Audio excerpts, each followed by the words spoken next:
Welcome to episode 124 of the Guardian 1 podcast. We record live Thursdays at 8 p.m. Pacific, 11 Eastern, right here on twitch.tv/Guardian 1 Network. My name is Remy, and tonight I am joined by Jez. Good morning. Agrios. Greetings, Guardians. Sharks. I swear I told you we started at 9, not 8. Gray. Good evening, everybody. And very special guest, Parris from Guardian Tag Radio. Guardian Tag. Oh. Wait, watch this. There goes, and very special guest, Parris from Gamer Tag Radio. Hey, thank you for having me. I really appreciate it. I like Guardian Tag. I'm from Guardian Tag Radio. That's cool. Let's keep. It's so funny is I have it written down Gamer Tag. I know it is Gamer Tag. I've listened to your show. Was super stoked when you joined Guardian 1. And what else can go wrong tonight? Now that you brought it up, you can't fix it in post. Why not? Because then it will sound very confusing. You think so? You know what? Screw it. Cut this all out. Yeah, screw it. Leave it. Right. It's great. No, but thank you for having me on. I really appreciate it because obviously I'm a part of the clan. I'm in the chat room with you guys, and I love playing Destiny with everyone. So it's great to be here. We are going to be talking about all things Destiny, but first, housekeeping. Thank you for listening to the podcast, however it is that you are choosing to listen. Be sure to follow Guardian 1 on Twitter at G1net. That's G1NET. In addition, be sure to check out the Guardian 1 website at guardian1.net. If you want to send us an email, you can send it to feedback@guardian1.net. We also have a Bungie.net forums group. We utilize the forums for both comments and feedback, so be sure to join the conversations going on there. Big thank you to all those currently in the Twitch chat. As Remy said at the top of the podcast, you can watch the show live at twitch.tv/Guardian1 Network. We broadcast every Thursday at 11 p.m. Eastern, 8 p.m. Pacific. If you can't catch the live show, you can always find the podcast on iTunes, as well as upload it to the Guardian 1 YouTube channel at youtube.com/Guardian1 Network. Guardian 1 is a proud member of the Guardian Radio Network, so be sure to check out the Guardian Radio Network website at theguardiansofdestiny.com. There you'll find all of the different podcasts as part of the network, including the flagship podcast Guardian Radio. They broadcast every Monday night, 8:30 p.m. Eastern, 5:30 p.m. Pacific on twitch.tv/Guardian Radio. You can also follow their Twitter account at Guardians of D and their YouTube channel, youtube.com/Guardians of D. Other podcasts that are part of the Guardian Radio Network include Ghost and Echoes, a podcast that contains a bit of fan fiction and audio versions of the Grimoire cards, as well as the Destiny lore-focused podcast called Focus Fire Chat. Once again, thanks for joining us on the podcast. I'll see you again next week. All right, thank you very much, Hollow River. Parris, man, it's great to have you on the show. What's funny is that we've been consistently just very little bit of late, and also I don't usually stumble over words or phrases, and so having you on the show is like, this guy's a serious podcaster. You've done an absolute ton of shows, and I think that maybe we'll just keep all that in because of that the interview you did with Deej where you called Bungie Bundy. That was pretty funny. Yeah. But yeah, it's so great to have you on the show tonight. Lots of stuff to talk about. I can't believe we're an hour late. I wanted to give a quick shout out to Amika, Artistic, Busy, Dakota, Jaded, Jelly Belly, Lithe Panther, Mark Square, Maynard James, Mr. Aaron, Oli Smokes You, Seer Prophet, Zingo, and Unilala for sticking through with us. It's really great to have you here. An entire hour late, man. It's been a long time. It's been a long time since we've failed this bad. But thank you very much for sticking it out. I promise that the show will continue for at least the next 30 seconds, and that should cover what we owe you. Okay, so. Man, I just have a ton of stuff, and I made a great big page of notes of these things, and I was going to put them in this nice order, and it was going to be a great interview. So why don't we salvage this by letting it just flow? But specifically, I wanted to talk to you first about how well you did in that interview with Deej, specifically how you showed him the fact that they released the raid 3 days after the new content, and you showed it to him like you would a dog with crap on the ground. You were like, hey, look it, This is not cool. And when I saw you doing that, I was like, oh my God, Deej is just going to hang up. Yeah. But the way you brought it to him, it's a legitimate concern, and it's something that drives me bonkers, as far as they want us to enjoy this content for as long as possible. I know that they don't want us to just haul ass through these story missions and not care about any of this, but that's what has to be done if you're going to hit that raid in time, and that just doesn't make any sense. And the way you asked him about that was really fantastic. And really his answer was like, I don't know, it's like watching Jackie Chan in like Rumble in the Bronx, where he's just using absolutely everything that's around him as a weapon or as a defensive measure. It was really fantastic answer, a very bureaucratic answer, and something that I wanted to hear. Do you feel like he answered your question? No, because it's Deej, and he's really good at his job. And that, I say it every time I talk to him, you're really good at your job, because like you say, he gives the most politically correct answer without actually answering your question every time. Right. But that's Deej and that's Bungie, and that's just how they work. But I do agree with you that making these raids so close after launch, it's like, I remember when Rise of Iron came out, I mean, we all stayed up like for 3 days straight trying to make sure we could get our light levels up, so day one we could jump into the raid. So they have to find a balance with that when we go into Destiny 2. I think, what was it with D1 with Vault of Glass? It was 2 weeks, was it? I believe. I think it was 2. Oh yeah, you know what? I think you're right. I think it was 2 weeks before the actual raid came out. Yeah, and to me that's the right balance. And then they went down to the quick raids after that. Somebody asked Deej about that, and Deej said that Bungie as a whole watching everybody race. So I don't think, I agree with you. I agree that they need to change it, but I don't think they will, because they like that. They like the hype that comes behind it and the publicity for it. Well, the difference between Vault of Glass and the other two, or the other raid that came out that next expansion, was you're already at that light, or else you probably weren't doing Vault of Glass. Like, there was no jump to go to Crota's End, unlike the past two raids.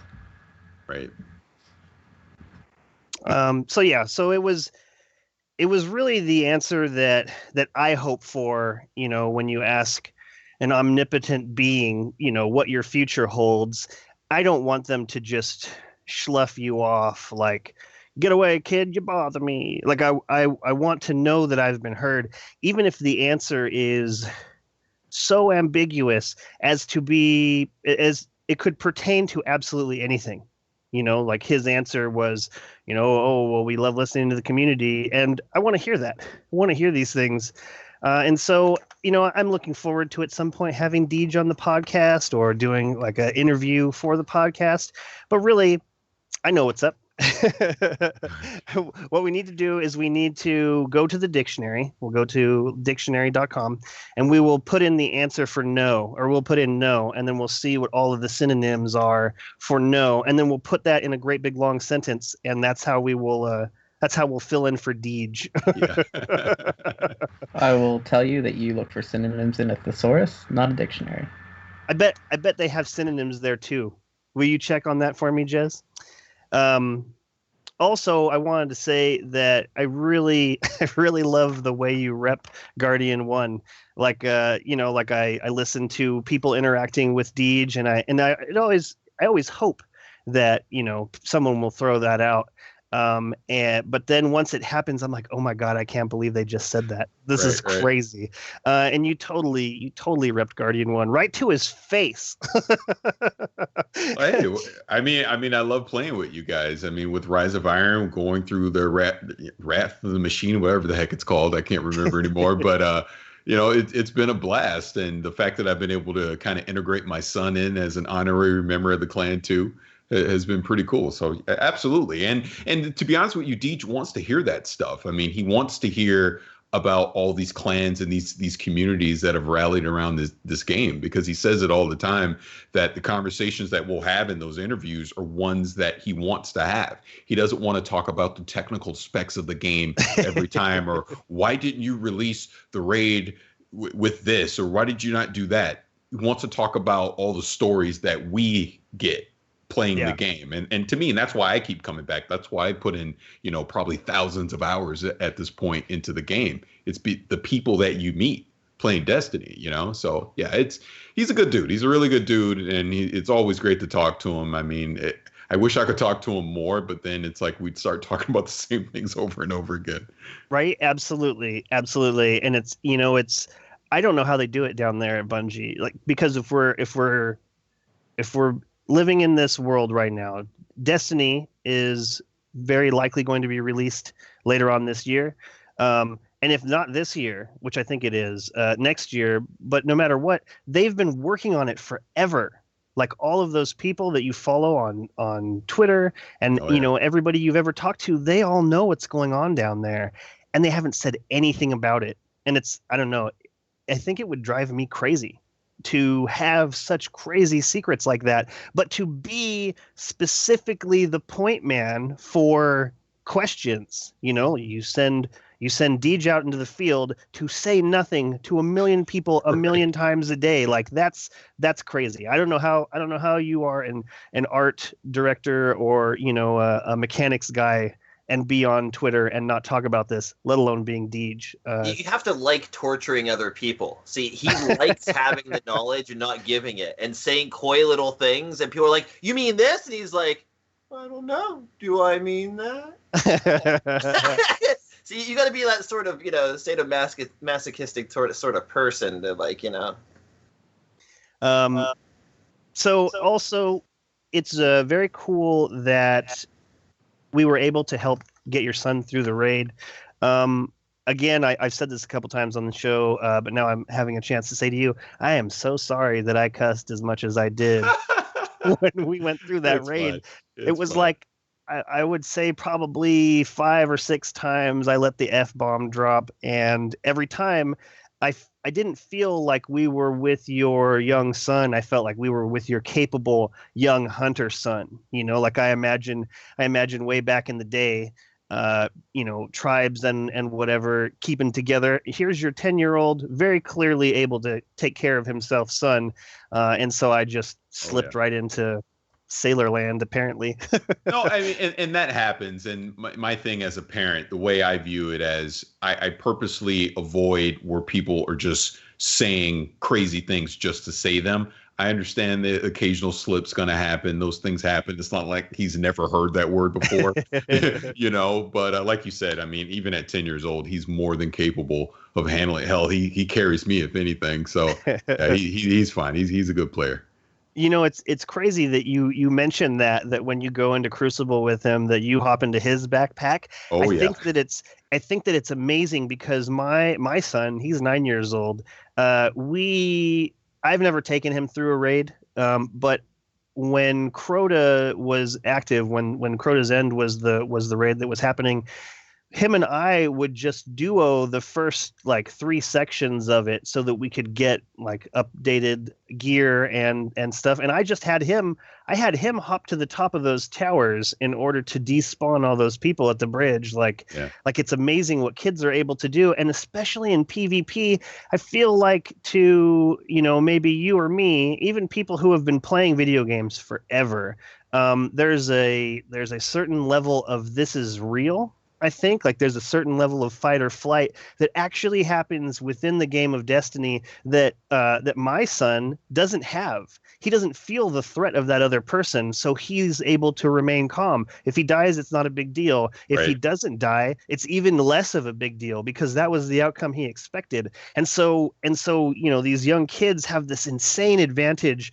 of, it's not like being in the trenches for them. It's not like these people are trying to end his existence. It's just a game, and they just float through it effortlessly.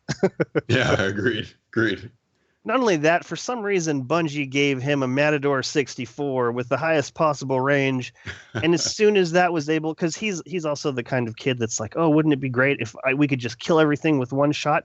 No, that doesn't sound very fun at all. But that's where he is in his mind. So when he got that Matador 64, I said, listen, with great power comes great responsibility.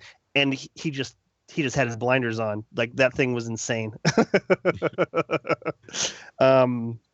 So I want to know where video games began for you. Like, what was the first video game that you played that really grabbed your soul and you said, man, if I could have an opportunity to do something in video games, talking about it or making them or whatever it was, or just continuing to play an insane amount, where was that for you? What game, what system? Oh my God. Now, I'm an old man, so it had to have been the Atari 2600. It was probably like Combat or something like that back in the late 70s, early 80s, up in there somewhere. I would say more modern, obviously the NES 85, so Mario Brothers. I think Super Mario Brothers 3 is the greatest game ever made. That'd be my number one of all time. So I would just say, so those era of games, like as far as Zelda goes, something like Link to the Past when that came out, that really gravitated to that. But yeah, I was huge Nintendo fan, obviously, during the 80s and 90s and even into the early 2000s. Like a game like Halo, my first E3 I ever went to was 2001, and I saw a buggy first-person shooter called Halo on the show floor. And I said, this Xbox thing, that's never going to work, you know? And then I remember I got an Xbox just to get one, thinking, I'll get one, what the heck, I'll pick up this Halo game. And then I instantly fell in love with Bungie. And then obviously with Halo 2 and Xbox Live, that's when we start meeting people in the community. And that's what kind of drove me to want to get into podcasting. And that was in 2006. I started podcasting. Been doing it ever since. That's really cool. One quick question before moving on to my next one. You said you were a huge Nintendo fanboy. Now, is that to the exclusion of all else? Because I started my gaming on Atari as well. I just hit level 39 in January 26th. And so when I hear I was a huge Nintendo fanboy, I look back at my own existence and I thought that Sega was crap. I thought that, wow, Sonic and Rings, this is really great. How about we put actual content out there? How about it doesn't matter if you have more colors or more pixels on the screen. What matters is control. What matters is the connection you have with this game. That's why I feel like Nintendo ran against the Genesis for the longest time with subpar, with not as powerful as a console. I feel like Nintendo handled their own with 8-bit against 16-bit for the longest time, and then just mopped up when the Super Nintendo came out. Like, they didn't rush out their system. This was back when Nintendo was making like excellent choices right and left. So is that the case for you? You were like, Sega. Oh yeah, 100%. I think the only game that I ever cared about on the Sega Genesis was what was it, Celtics versus Lakers, whatever, the NBA game back then. That was like the only one on the Genesis I played. I was definitely all Nintendo, you know, when it came to gaming back then. You know, there was one game that stood out as being the exact opposite example that I had in my mind about Nintendo versus Sega, and that was Aladdin for the Genesis. The Aladdin for the Genesis was easily 1,000 times better than Aladdin on the SNES. All the games on the Genesis were 1,000 times better than anything on Nintendo at that time. Oh my god! All of them. Oh man, this is something I didn't know about Agrios. I gotta say, I'm on Agrios' side on this too. I was a Genesis kid growing up. Earthworm Jim and stuff. Like, no, Earthworm Jim was awesome. All the Toe Jam Sonic and Earl. games, like, Toe Jam and Earl. Earthworm Jim was on Super Nintendo too. Yeah, but it wasn't as good. Oh, it was better. Okay, so Parris, your show covers so much. Gamertag Radio covers so much. Is there something video game related that you guys won't do? Like, I heard there was a new Mary-Kate and Ashley horse shooting game, and is this something that you will be covering as well? If one of my daughters decided that they wanted to play the Mary-Kate and Ashley game, then I'd probably be talking about it on the podcast. I mean, we talk about all gaming, all platforms. It's really because there's three of us, myself, Danny, and Pete. And the games that we talk about are the ones that we're actually playing. Now, of course, various publishers and stuff will send us review copies of games from time to time. And we'll review them and talk about them. But it's mainly what our interests are. I mean, if you listen to our podcast, it's just three really great friends. I mean, we're basically brothers at this point, just talking about video games and giving each other a hard time. That's really what the podcast is all about. Right. I think that there's magic there. I think that if you can find a certain set of people who riff off each other as well as you guys do, it's like a no-brainer. Like, I think that it's really great that you guys talk about all video games. This is the first podcast that I've ever been on. We're at like 2.4 years at this point. And all we do is talk about Destiny. And really that's what it was. Like, I've always wanted to do like a review, like I've played so many video games in my life, and I would love to sit down and do like a Cinemassacre thing where he just goes through and reviews crap games, and it's funny and it's entertaining. But nothing has really shaken my video game interest as much as Destiny has. There's just so much to it, and there's going to be so much more to it moving into the future. And on top of that, like, Bungie is I don't know how to put this. They just do things so special and differently. Even the same thing. Here is our booth for this game. There's just something magical about Bungie. And I was like a serious gamer until Destiny came out. Actually, you know what? I was a serious gamer until I played Destiny before it came out. And then I thought, all I want to do is play Destiny now. So I have like 80-something thousand gamer score. And it's been like that since Destiny launched. Like, I haven't added very many achievements since then. And before, I would just play games to have achievements from them. Gamefly. I used to have 3 games out on Gamefly. Then Destiny showed up. I didn't want to play anything else. And it hasn't been until Horizon Zero Dawn came out that I've really taken any actual amount away from Destiny, and I've only played it. I played it once on the PlayStation and the Xbox this week, Monday, before the turnover. Okay, I'm gonna interrupt him. Yes, because this dude. Okay, so here's what I love about Remy. Remy is constantly. He is like me. He loves this. I shouldn't say that. All of us on this podcast are like this. But Remy loves posting pictures. That's the one thing, like, I'll get up in the middle of the night because I don't ever sleep because of my back, and I'll see some random picture from somewhere in Destiny. He loves this game, but lately, it's not Destiny anymore. It's that. Grant, I know. It's that. He's posting pictures of that. So it has taken a lot of hard work from another studio to even come close to pulling his interest away from this game. So that's all I wanted to say. I feel like I'm in that same boat, and that's actually kind of a bad thing considering the podcast that I do, where we're supposed to talk about all these different games. But I got so sucked into Destiny that I think the only other game that I was really playing on a consistent basis was The Witcher 3. And I was ignoring a lot of other games. Like, just for example, I kind of took a break when SRL, and I've noticed a pattern with me with Destiny. I tend to always take a break when SRL comes out.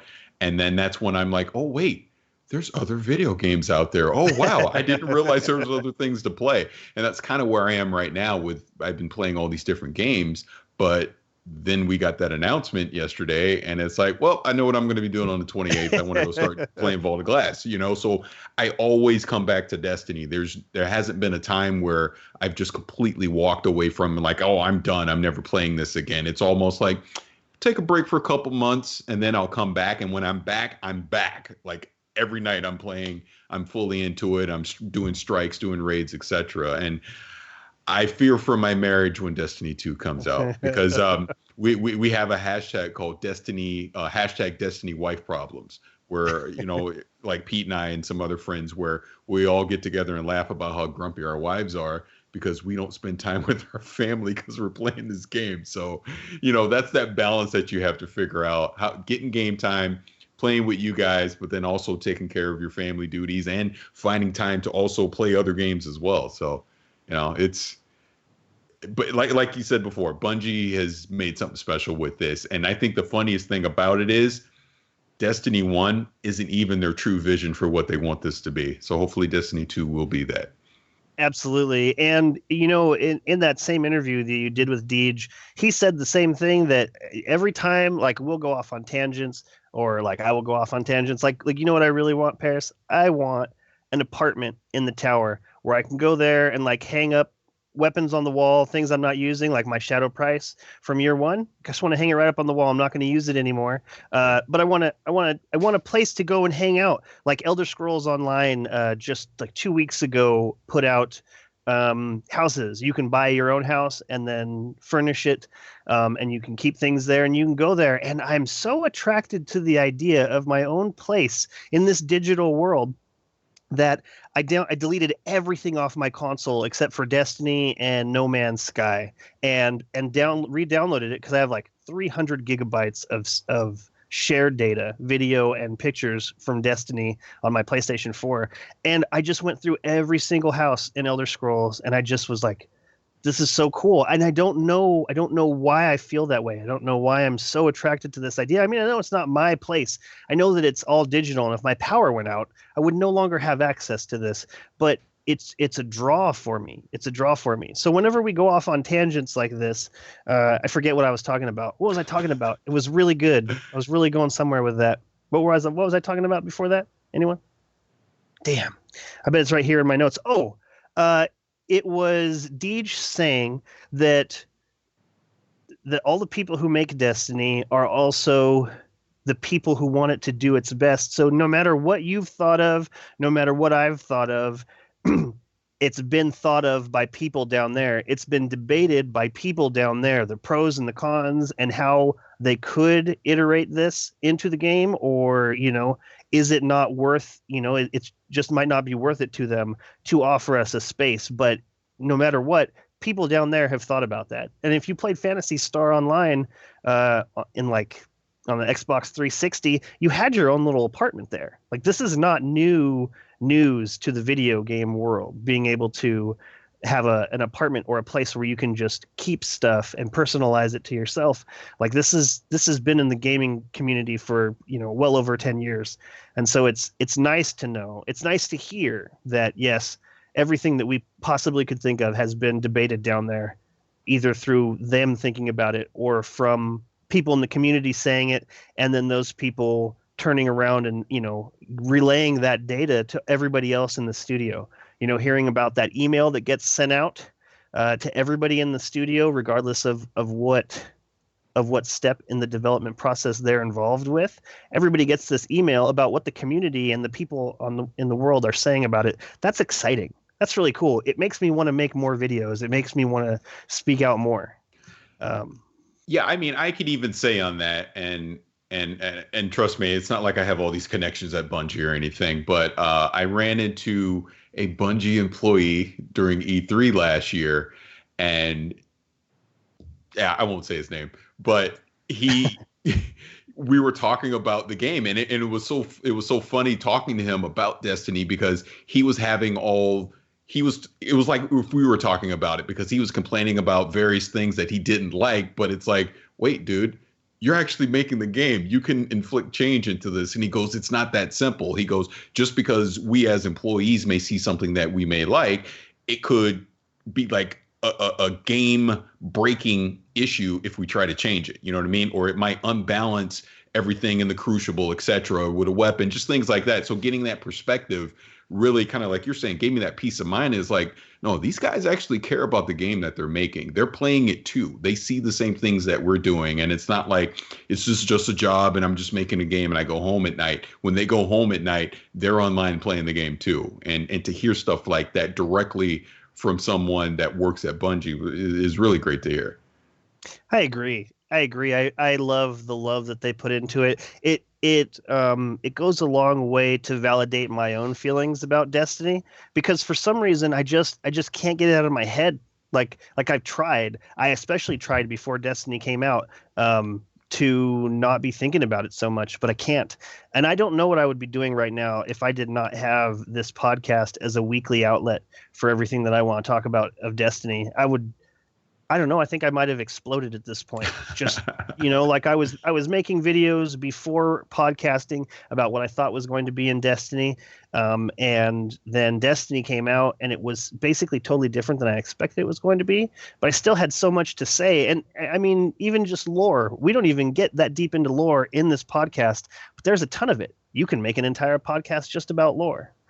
So I'm simultaneously jealous of you, and also I feel for you because when you want to play one game, no matter what that game is, and then you're supposed to play something else, that's the biggest bummer there ever was. Oh, 100% agree. Okay, so I would like to know where Destiny started for you. Like, what was the first you heard about it, and then when did it get under your skin? Because I can tell by the way you talk about it, as versus other things. I can tell that Destiny is like you adopted it. Like, here is my son, and here's Destiny. Let's just get the whole family out here right now. So where did that start? Where did you first hear about it? But when did you know that it was like, oh man, this is different? I think I want to say, because that's a good question. I want to say, didn't IGN get a hold, like they leaked something? They got a hold of something early. And I think that was the first time I heard of Destiny and the concept of it. And then I kind of, all right, Bungie's making a game. Cool. We'll see when it comes out. And I think when I truly got excited and interested in it was that PlayStation 4 unveil in New York, like February of 2013. And then Bungie came on stage and showed it off. And then I think that's when I really started trying to devour all the information I possibly could. And then I remember they got on stage at E3 that year and did that demo walking through. And that's when I really started. I was like, okay, this is going to be something different. Like they showed that public event, that whole thing. And I got really excited about it. And then I really started following it. And I can't remember. I think I found Guardian Radio right before the 2014 unveil at E3. And in a weird way, found out I knew Mark. Mark knew me like from years ago, which was a small world. But that's when I really started. Yeah. So then that's when I really, obviously, and at E3 that year, I got to go behind closed doors and I did the Devil's Lair strike. And it clicked immediately. And I remember Pete was with me. And we took our wallets and we threw them at the screen. And the guys that were helping us laughed. I go, oh, you got us. And then I forget who we interviewed. We didn't interview Deej back then. I interviewed someone at E3. I can't remember now, but just we're talking about the strike and everything. And I was all in. And I remember that's when the alpha came out during E3. So I remember I raced home, to go play the alpha. And I basically was hooked ever since from that point. And I've just been a hardcore Destiny fan from that moment. And I can't even tell you how excited I am for Destiny 2. Right. I am very excited about Destiny 2. You know what also has to be difficult for them down there? Not only to not be able to talk about it, because like I said, I would probably explode. And I'm not behind the scenes at all. I have no behind the scenes knowledge. All I have is what's right in front of me and what they're telling me. And I want to talk about it. So, damn it, I lost my thought again. What a great night. Man, what were you saying? Oh no, I was just saying when I fell in love with Destiny and just that playing that strike at E3 2014, that's when I knew. I go, yep, this is gonna be special. Yeah, I lost it. You're right though. But I guess I'll say this, just keep the conversation going. And obviously we all know now because we've been playing the game and everything, but back then, Bungie, no one could tell you what Destiny was. They couldn't describe it. It was one of those things where you literally had to play it to understand it. Because then you say, well, what's the hook in Destiny? What are you doing? Everyone, like even Bungie employees, play it. That's all anyone could say.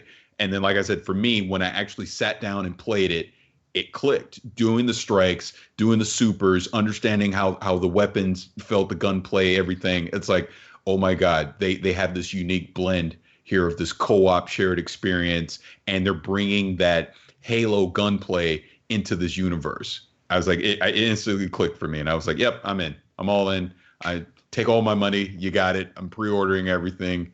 You win, Bungie. Damn you. Right. And so those people are down there with Destiny 2. They've been playing Destiny 2. You know, it has to be in some very close to a final form. Like I would say at this point, if they are bringing it out in September, I would say that they absolutely know what they're bringing in, or at least what they're trying to bring in. And so, like, looking at all of this feedback online has to be crazy because, we already solved that in Destiny 2. Oh, whoops, can't talk about that. Just get to listen to people say the same thing over and over and over again. Yeah. That's a bummer. Okay, so here's the point of the podcast where I'm turning it over to the other panelists to ask you questions about who you are or what you do or whatever it is that they want to know. And this week we'll start with Gray. So my question for you, Parris, is you had mentioned earlier in the show that the Destiny community is something that's near and dear to your heart. Being part of Guardian 1, you reflected back on what that experience has been like with your son. What I want to know is, in your time with Destiny, what has been the most memorable thing? You know, tell us a story. What's the most memorable thing that you have done with the Destiny community? Wow, there's so many stories. What would be the most memorable thing? It would have to be that first time beating Atheon, since we've learned we've been saying his name wrong for the past 3 years. But beating that raid the first time had to have been the most memorable thing, because again, that's where it clicked. Because at this point, no one knew what the hell to expect from a raid, and I purposely tried to not watch anything when people were doing worlds first and all that. So I went in mostly blind, and I think we spent about 7 or 8 hours going through that raid, and that sense of accomplishment when he went down.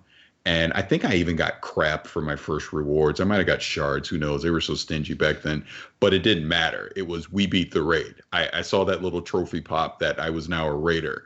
And it was that 6 working as one. And the fact that we all had to communicate together. You know, there was no one that was carrying the other type of thing. And it was just a special moment. And it's something that I feel like Destiny has gotten close to since. But I don't think anything, even going into Destiny 2, I don't think anything will recapture that moment the first time that you beat a raid. Very good. Yeah, I would agree. My first time doing a raid was King's Fall. I was a year 2 Guardian. And yeah, that first time of beating a raid with a team and that sense of accomplishment, that's really close to the top of my list of coolest things to experience with the Destiny community. And I LFG'd it, which was even cooler because these were complete strangers to play with, and they ended up being just super awesome people. I actually have to retract that. What I just said is kind of false. I meant everything I said, but my most memorable moment was beating Skolas. Oh, and I have it recorded too the first time I get it, and it's heart beating, sweat just coming all down. And it was one of my good buddies, Khalif. He's actually doing the Paragon radio stuff with K-Dub now. But oh my God, we could not beat Skolas to save our life. It took us a good week to finally beat it. And I'll never forget the time that we finally got through it, that sense of accomplishment, flying back to the tower, just all excited and just smiling and everything. Oh man, yeah, that's probably my most memorable thing, because I literally thought Bungie made something that was impossible. I was like, oh, I can't beat him. Why can't we beat him? And then we finally figured it out and did it. So yeah, that was an amazing moment. That is a really cool encounter. That is a really cool encounter. The way that all that rolls out and getting that down really is a really good feeling. With the poisoning or whatever it is that happens to you during that section, and having it down feels like this well-oiled machine. That is a really good one. Yeah. Oh yeah, definitely.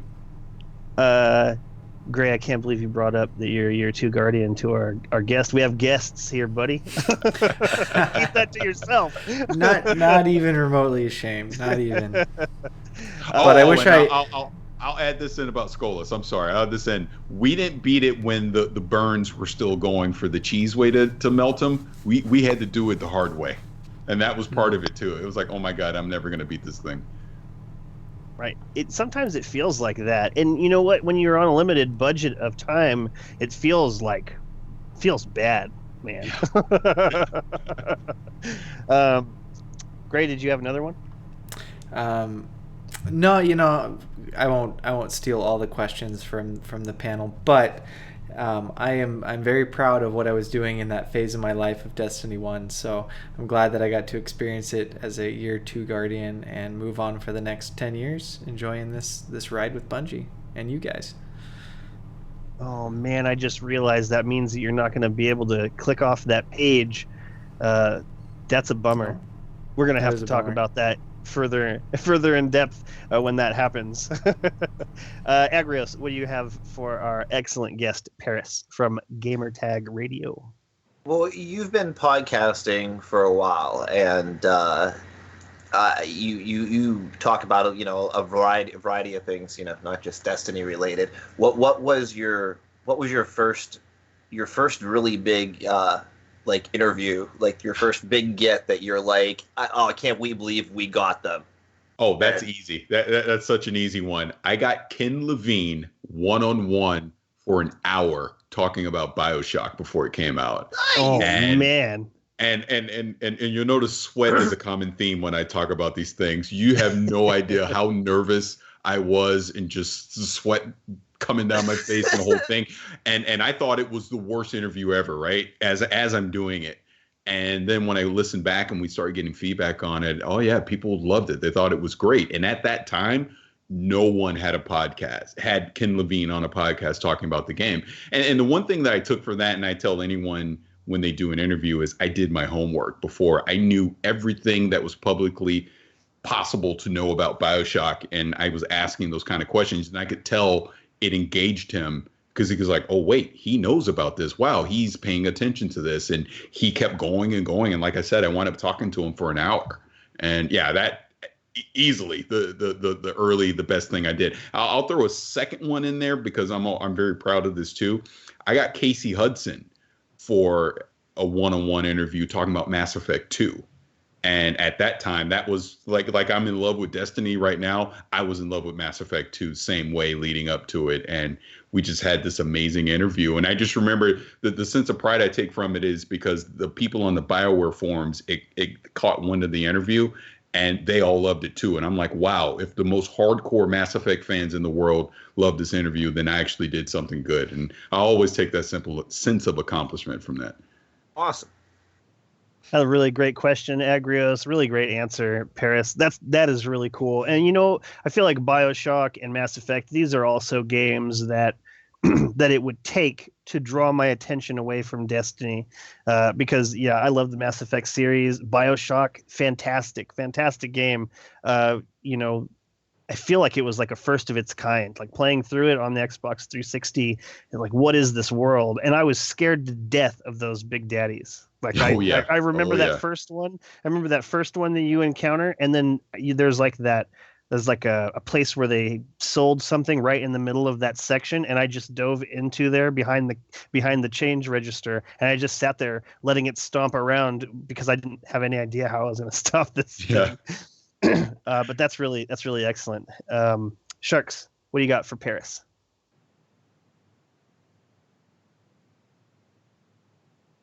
Do you maybe have a mute button? I have a muted question. Somebody poke the shark? Move on. Okay. Just move on. Apparently, oh man, we lost Shark's audio. That's a bummer. You know what? I think that Sharks can do sign language. So let's just have him sign it after we ask Jez. It'll be great for the audio podcast. Let the beard sit. All right. What question do you have for Parris, Jez? I honestly don't know. I've been trying to think. It's like the only thing I could think of. I'm pretty sure we covered when we first started talking to him about the genesis of podcasting. Like, what podcasts at the time inspired you? Oh, that's a good another good one. Ironically enough, it was two. One was called DreamStation.cc, And the other one was called this little podcast called Gamertag Radio. Because at the time, Danny had just started doing it about a year prior. And I used to always be on the Team Xbox forums. And he would always spam on the Team Xbox forums, hey, come listen to my show. And I would start listening. I was like, okay, this is interesting. And he got, but right before the Xbox 360 debuted, they did that whole MTV reveal. Well, they did it like a TV show. So it was tape delayed. Like it didn't air on television until a few days later. But he got the PMS clan and all the people that they featured on that MTV reveal, he got them on the podcast. And I remember they were just spilling the beans about Perfect Dark Zero and the 360 and everything. And all this stuff was under NDA. Microsoft did not want it out. So they made him take it down immediately. But by then, hey, you can't take pee out of the ocean, right? By then it was already out. So, so I had heard it. And I was like, this is really cool that he got that. And then when I talk about DreamStation.cc, two of my good friends, Chris Palladino and MC Frags a lot. His name's Tom. He actually works for PlayStation now. They always did that podcast, and I would listen all the time. And they were just unique in their style and everything, and talking about the games at the time. But the reason I bring that up is they inspired me because Chris and Danny went to Microsoft to go see a Lord of the Rings game, and they were on, I don't know if it was YouTube at the time or whatever it was, but they were on video. And I saw them. I'm like, oh my God, I listen to these guys all the time. And here they are on video at Microsoft seeing a game. This is the coolest thing ever. I want a podcast too. So I was like, I'm going to figure out how to do a podcast. And the first podcast I did had to have been the worst, horrible thing ever, and didn't have the right equipment, anything. So I actually reached out to Danny and Chris, and they actually responded to me and gave me tips and told me what equipment to get, things to do with podcasting. And then I went on my own way. And the funny story about that is we obviously became friends out of that. And we've been friends ever since. And like I said, that was 2006. Here we are still doing it. And I did Uncle Gamer Radio until 2011. And then my podcast partner, he went into game development. And then I was like, I'm done. I had a good run. This has been great. This is fine. But like I said, I'd been friends with Danny this entire time. And in 2013, beginning of 2013, they reached out to me and was like, hey, do you want to guest on the podcast? Sure, why not? At this point, I had stopped podcasting for a year. And we had a lot of fun, got a lot of feedback. And then they asked me, hey, why don't you just come on full time? And at the time, I was very hesitant. And I even said, I don't think I want to do it full time. I'll just come on when I find time. That didn't last long. I wound up being full time basically from day one. And like I said, I've been a part of Gamertag Radio ever since. And that was 2013. So going on 4 years at this point. Because the interesting thing back when, actually it was around 2006 as well, except I was only a 20-year-old. So I did not have any connections. I didn't even have people that wanted the podcast at the time. But my inspiration to try at that time, even though I didn't even do anything, was the One Up podcast. Oh, actually, and I have to say, bucket list thing. I've met, and I can say I am friends with everyone that was on that podcast, which even to this day, if I talk to Garnet or I talk to Luke or whoever, it's always oh my God, you guys were like the godfathers of podcasting to me. Yeah. I've always said that One Up yours. Actually, Shane's the only one that I've not met. I've met John and the other guys. But point is, that podcast was special. What they did back then, and they just set the line so high on what podcasting could be that I don't think anyone's ever going to truly get to that level again. But yeah, that podcast was truly special, and then, obviously, like Luke obviously went on, he's at Bungie now, and he might be making a game there. Yeah. Excellent. Nicely done, Jez. Sharks, are you good to go?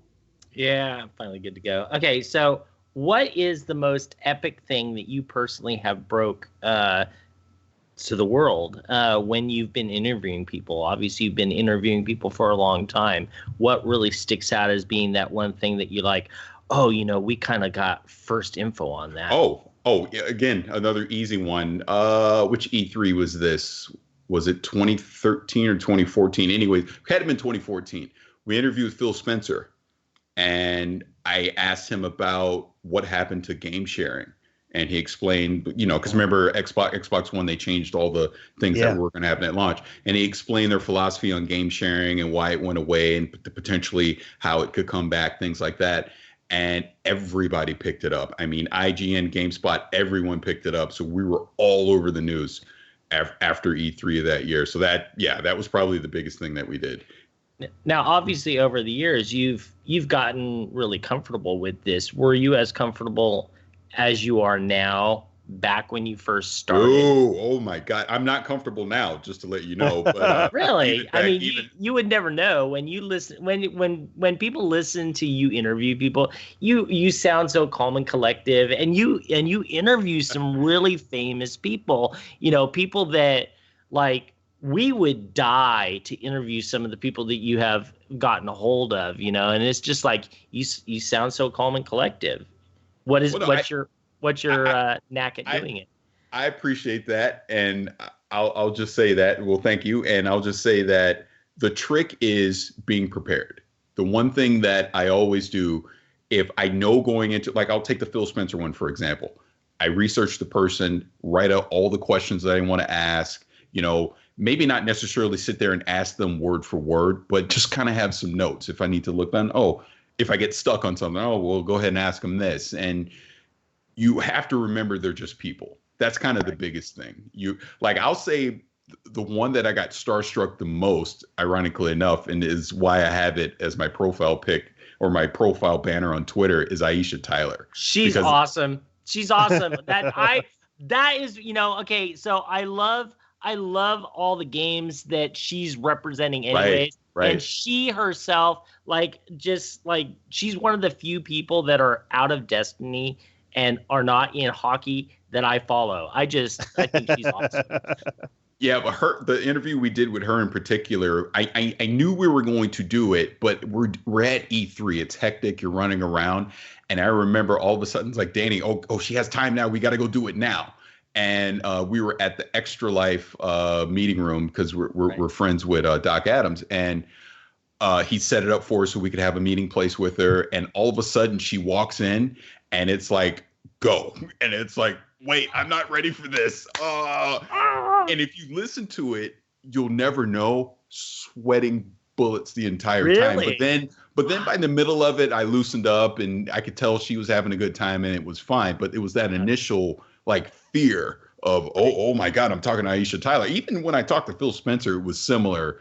At first, it's like, oh my God. And I remember he was so good at breaking the ice for us because we're at the Microsoft booth in one of the meeting rooms. And I remember, Ori and the Blind Forest was the game that was there, before it came out. And Danny picked up the controller and was kind of playing it. Phil Spencer walks in and tells Danny, get your hands off my game. And they're like, that's awesome.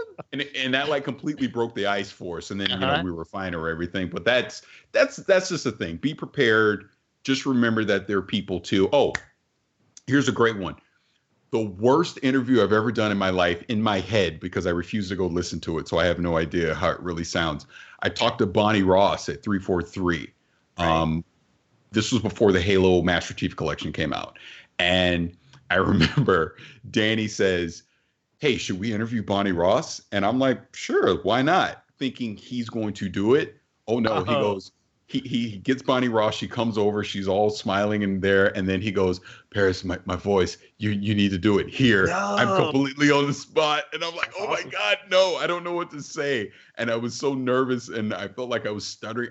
In my head, I just felt like it was terrible. You know that the thing is he obviously did that because he trusts you, right? He knew. No, he did that because he's an a-hole. That's why he did it. Okay. But here's the funny thing, just to summarize that story. So at that E3, I'm thinking it's horrible. I've never listened to it. I don't know how good or bad it is.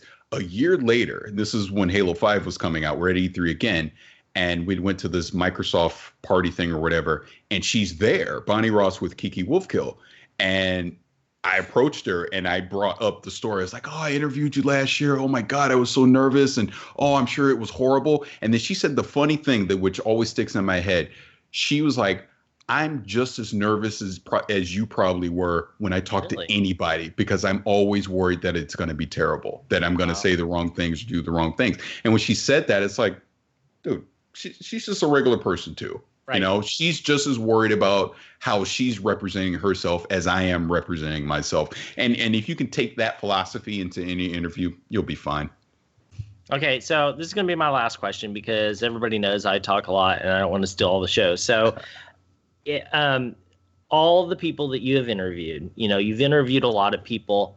Who is out there that you would still love to interview? Like if they were listening right now, who would you say, please, I want to interview you. You're the one person. And it could be anybody. It doesn't have to be game related.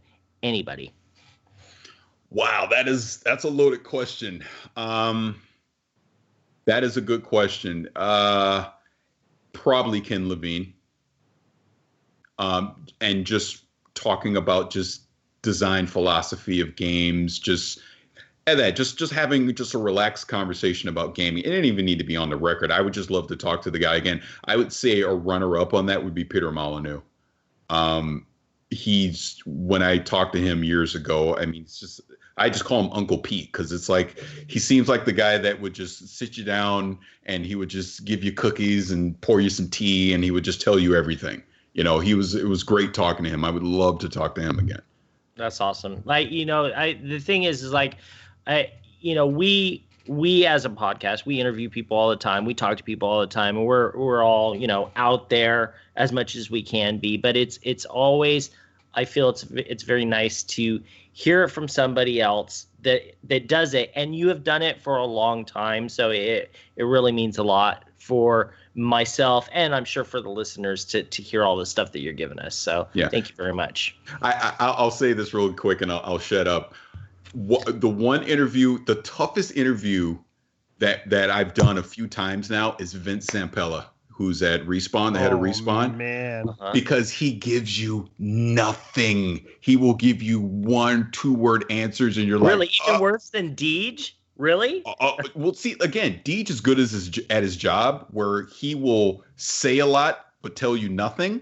Right. Vince Zampella will say nothing and give you nothing. It's worse. Like, you're like, so what do you think about Titanfall? What is this feature? It's great.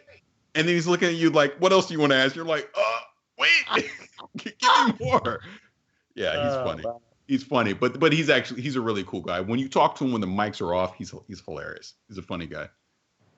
Cool. All righty. Be prepared. That is absolutely probably just universal. You know, like for podcast, yes. For job interview, yes. For life, yes. That's really great. I think it's also useful for the scouts. Yeah. For the scouts? For the scouts. It's a motto. Can I ask one more question? Is that okay with everyone? You know, so Peter Molyneux, oh my God, Parris. That's a no. Well, we haven't gotten there yet. Hold your horses there, Gray. Yeah, Peter Molyneux. I feel bad for him because I feel like technology has let him down. You know, like somebody who dreams something as big as he does. Like I feel every time that I read an interview with him, or even, you know, listened to him specifically, you know, write about things that he wanted to do in video games, I feel like it just never has come to fruition. Like he is just it's never been available to him what he wanted. And I feel like the biggest, you know, I feel like he was so worried about big picture things that the small things got left over. Like, for instance, in Fable 3, I said, you know what I'm going to do? I'm going to shake every single person's hand in this game. Like, this is what I wanted to do, is go up and introduce myself and shake their hands. But that wasn't an option anymore. They took away the option to select what you were going to do. It stopped becoming you could select, and it just became a hug. Like I had to hug everyone, and that's not the way I wanted to conduct business. You know, you don't just go around hugging everyone, you know, especially back in that time, you know, right. before they eradicated polio or whatever. So yeah, hippies that just they hug everybody. So totally, and I just didn't want to go down that route, and because of that one little thing, I was not able to choose a handshake over a hug. It just took me out of the game that was excellent. Fable 3 was really good. It just never came to what he wanted it to do, and I'll be surprised. And I hope that we get to live long enough to see him put out a game that is worth his particular brand of genius. Also, another thing that about talking to people, like especially when you meet them out in the world, not prompted by we're going to do an interview, and even sometimes prompted we're going to do an interview, is wondering if the other person that you're talking to is even interested in talking about this, let alone as interested in talking about it as you are, because you can tell in the first 5 seconds if someone's going to be engaged or not. Totally. But before that first 5 seconds, it's like crazy. Because I live here in Washington, and I've run into way more than one employee just walking around, and they're all wearing Destiny shirts like fools. Like, man, I would never have known if you didn't have all this sweet swag. But then, like I say, I start talking to them, and I think, man, is this person interested? And every Bungie employee is. Going back to what we were saying earlier. Great. Of course, you can ask more questions. Well, Parris, I mean, you mentioned that these guys, they loosen up a little bit and girls, they loosen up when you turn the microphone off. So what do you got? What do you got for us? What have they told you? What are you going to break on Guardian 1 that they told you when the mics are off?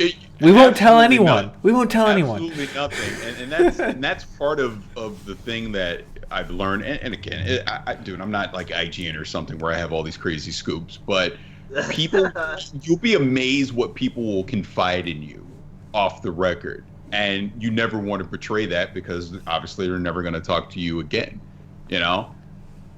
I know a few things. I'll just leave it at that and I'll shut up.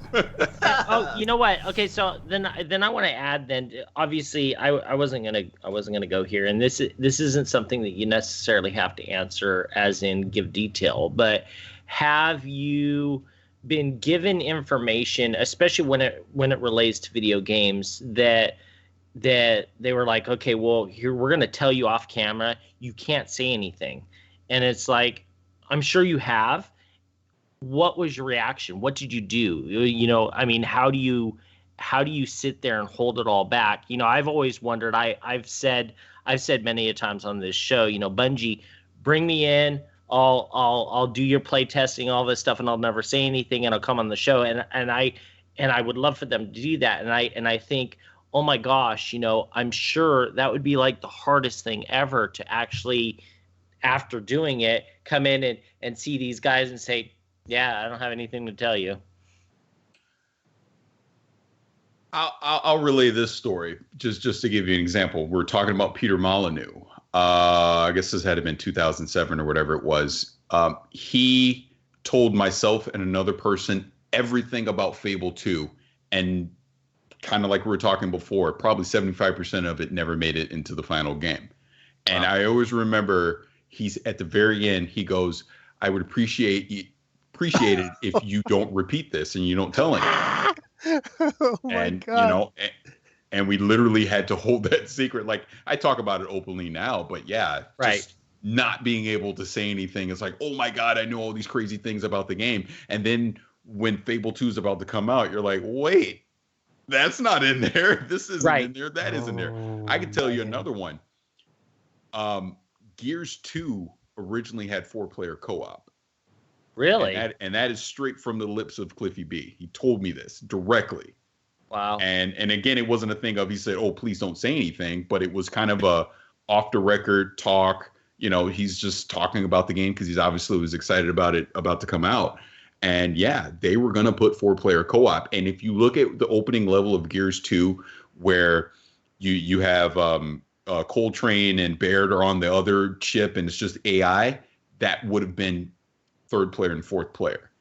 Man, I mean that stayed in the game, and now, that would have been 4-player co-op. And then obviously Gears 3, they integrated 4-player co-op. Have you noticed now that after doing it for so long and meeting different people and them realizing that you are not going to be one of those people that leaks that information, that you get more information from those people as the years go by, or not necessarily?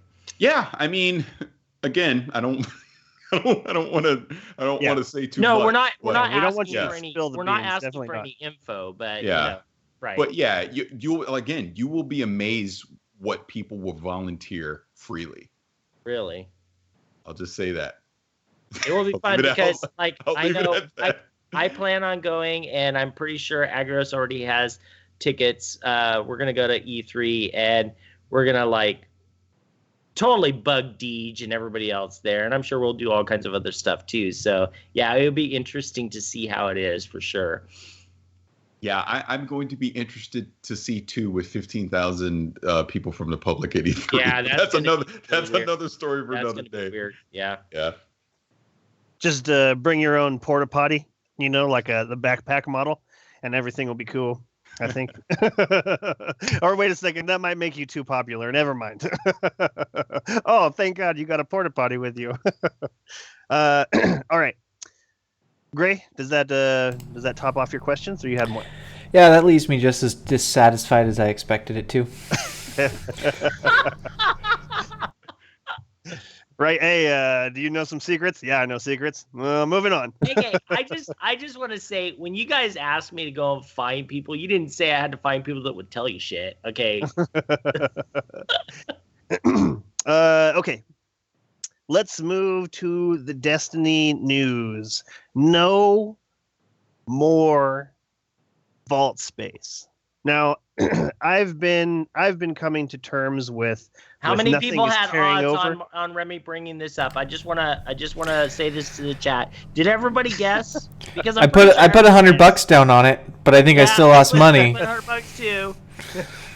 Seriously though, like, nothing's carrying over, so that leaves a little bit more. It leaves it a little bit better that there's no new vault space.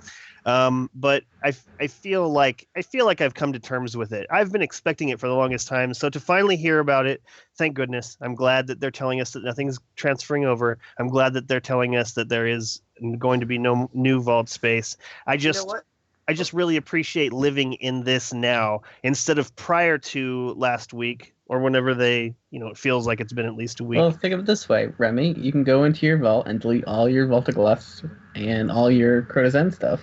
It's already gone. Get new stuff. That was gone months ago, Jez. That's no good for me.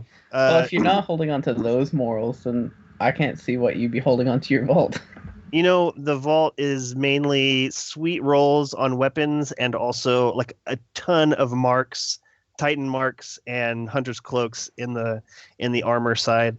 But I feel like I have a really good idea of what I want Destiny to look like if I come back to it after 2 and 3 or whatever have been released. I was thinking, well, none of this matters anymore. But there's even people now who are interested in going back and playing Halo 1. Like it's available for people to play right now. You can play Halo 1, you can play Halo 2, you can play Halo 3. So the idea that they're going to continue with Destiny into the foreseeable future, there could come a time when, oh, hey, let's jump on to Destiny 1 for some reason. I can't imagine what that reason would be, but I have a good idea of what I want my characters to look like when I revisit them in the future. And I think it'll be real easy for me to just pretty much weed out the gear that I don't want. And I'm glad that I have this opportunity to sit down with all of my gear before new stuff comes out. I messed up last time. Rise of Iron came out and I hadn't deleted anything yet. And so the first couple of hours of Rise of Iron were like, oh, what do I delete? I don't want to delete it. Is it carrying over into Destiny 2?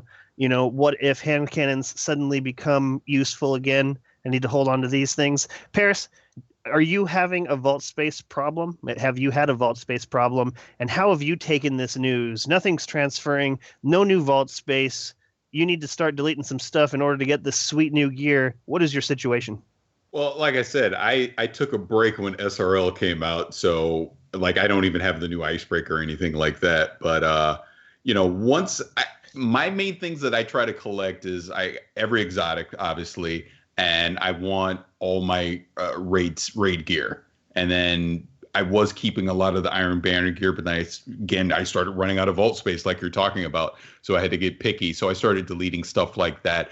I've kept some weapons that I've had some special moments with, just to say, hey, I still got it, that type of thing. But for the most part, my vault is maxed out, and I keep a few slots just so I can move things around. But I've just gotten very picky with it. And obviously we're at the end, but now they're going to start introducing all this raid gear again. So now I got to figure it out what I'm going to do.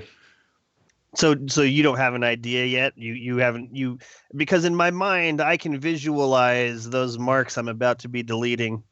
Like, I can give you this example, like Vision of Confluence, right? When the 400 light Vision of Confluence drops, I still feel like the old school one that I got 2.5 years ago, I don't want to get rid of it, even though it's the same gun, just a different light. So I have to figure out that balance on what I'm going to keep and what I'm going to get away, because I almost feel like having that original Vision of Confluence or that original, Vex Mythoclast has a special meaning to me, because I got back. Go ahead. I just want to say this to you, Parris. Okay. Yeah. You are talking to two people in this chat.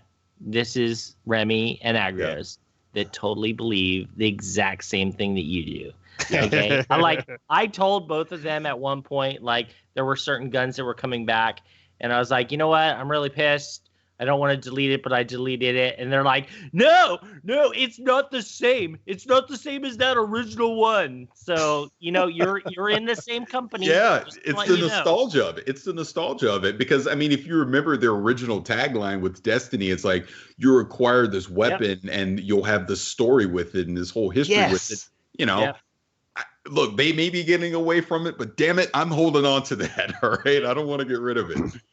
Right. And you brought up a really great example, because I have yet to get rid of my Vision as well.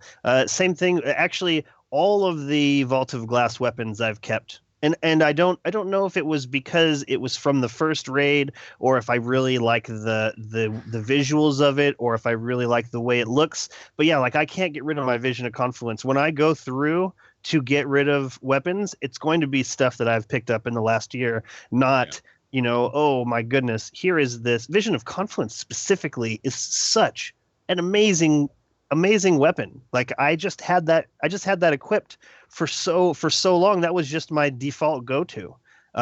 Same thing with Corrective Measure. That is an amazing machine gun. Like, I love it. Can't get rid of it. So Remy, I think that brings up the question that you just lied to me, and I think that's just to placate me. Because I said, oh, you can get rid of all your old Vault of Glass stuff, and you're like, yeah, I already done it. No, I was referring specifically to the armor. To the armor, yeah. I was referring specifically to the armor, because I was at never any point willing to even discuss deleting my Vision of Confluence. But yeah, all of the. I'm still of the mind that the memories are in your head, not on your weapons. So I'm not too worried. You know what? I agree with you, Jez. But you're young, and you haven't started forgetting shit yet, because that's where I'm at. No, wait a minute. Okay, I want to say I agree with what Jez is saying, but now I'm going to bring it back to me, because I can't speak for Remy and I can't speak for Agros, but I think that part of the reason in holding on to stuff like Vision isn't just the memories. It's also the potential that, okay, well, that is one of the few elemental primaries, even though technically it's really low level, that you can have, and if you need, and for instance, I used my Atheon's epilogue, or I'm sorry, it's not Atheon. How do we pronounce it now? It's Atheon. Atheon. Atheon. Addition. Make it A long. Yeah, long. No.